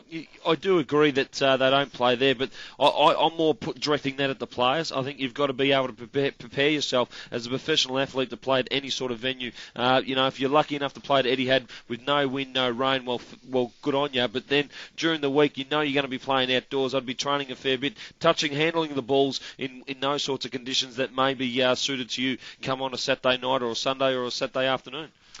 Well, that makes it now 5 out of 7 wins to Melbourne over Essendon in games at the MCG. So there's got to be something in it. I think the Bombers have won 4 of the last 5 against Melbourne at Etihad. The Demons just don't play well there. Essendon have ability to play well here against certain sides. I think against Richmond always it's a great game, and the Bombers always have Richmond's measure here. But obviously against Melbourne it's one of those sides they find difficulty playing against here at the MCG. For some strange reason, the Demons obviously feel they're in the game, and they're in the game tonight. No doubt about it. 6-point win to Melbourne. Well deserved as well. 8-10-58 to 6-16-52. And his biggest story tonight, of course, is the Essendon performance. Let's go down to the Essendon rooms. Mick Warner's moved across from the deliriously happy Melbourne rooms. I'm sure, Mick, that the mood is somewhat different in with the Red and Blacks. It sure is, Bev. A far, far different scene over here in the Essendon rooms. The players are still behind closed doors with Coach James Hird. We've been told that we won't be able to speak to a player. They've decided they want to put this one behind them straight away, so the boys will be straight into the showers and they'll be out of here. Probably just a loss that no one at the club would have expected. Just having a chat to someone, they thought that the fumbling of the Essendon players late in that game when they were endeavouring to get that goal sort of was I guess, epitomised just that they weren't switched on mentally tonight, and of course they've now lost that game, and as we know, this time last year the season turned south for the Bombers. They got off to a flyer last year, they got off to a flyer this year, and then when June comes, things start to go wrong for the Bombers, so we'll see how they go next week. Just seeing James Hird here now walking past, he looks a shattered man. They'll have to get back to work tomorrow. Mick, you say they want to put the game behind them. That's obvious, but I still think, even though if you lose, you should still speak to the media, because the fans want to know what exactly happened out there tonight, because they do sit second on the ladder. They have been excellent this season. What did happen for them to go down to the side of the bottom of the ladder? I think it's a poor excuse for the Essendon Football Club to say, we want to put this one behind us. Well, duh, of course they want to put it behind us. It was embarrassing for Essendon supporters, but they need to face up to it. You're speaking like you are one, Shane. No, I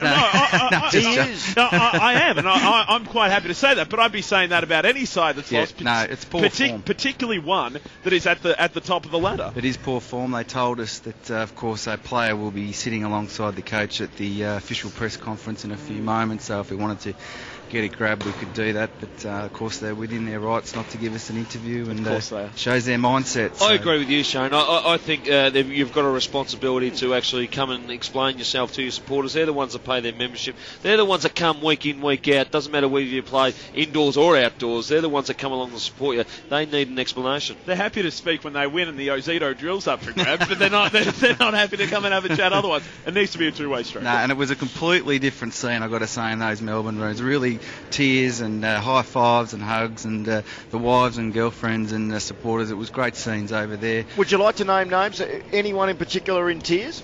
Just the wives and girlfriends mainly. Dr. Turf, of course, was in tears, but probably because he lost a bet.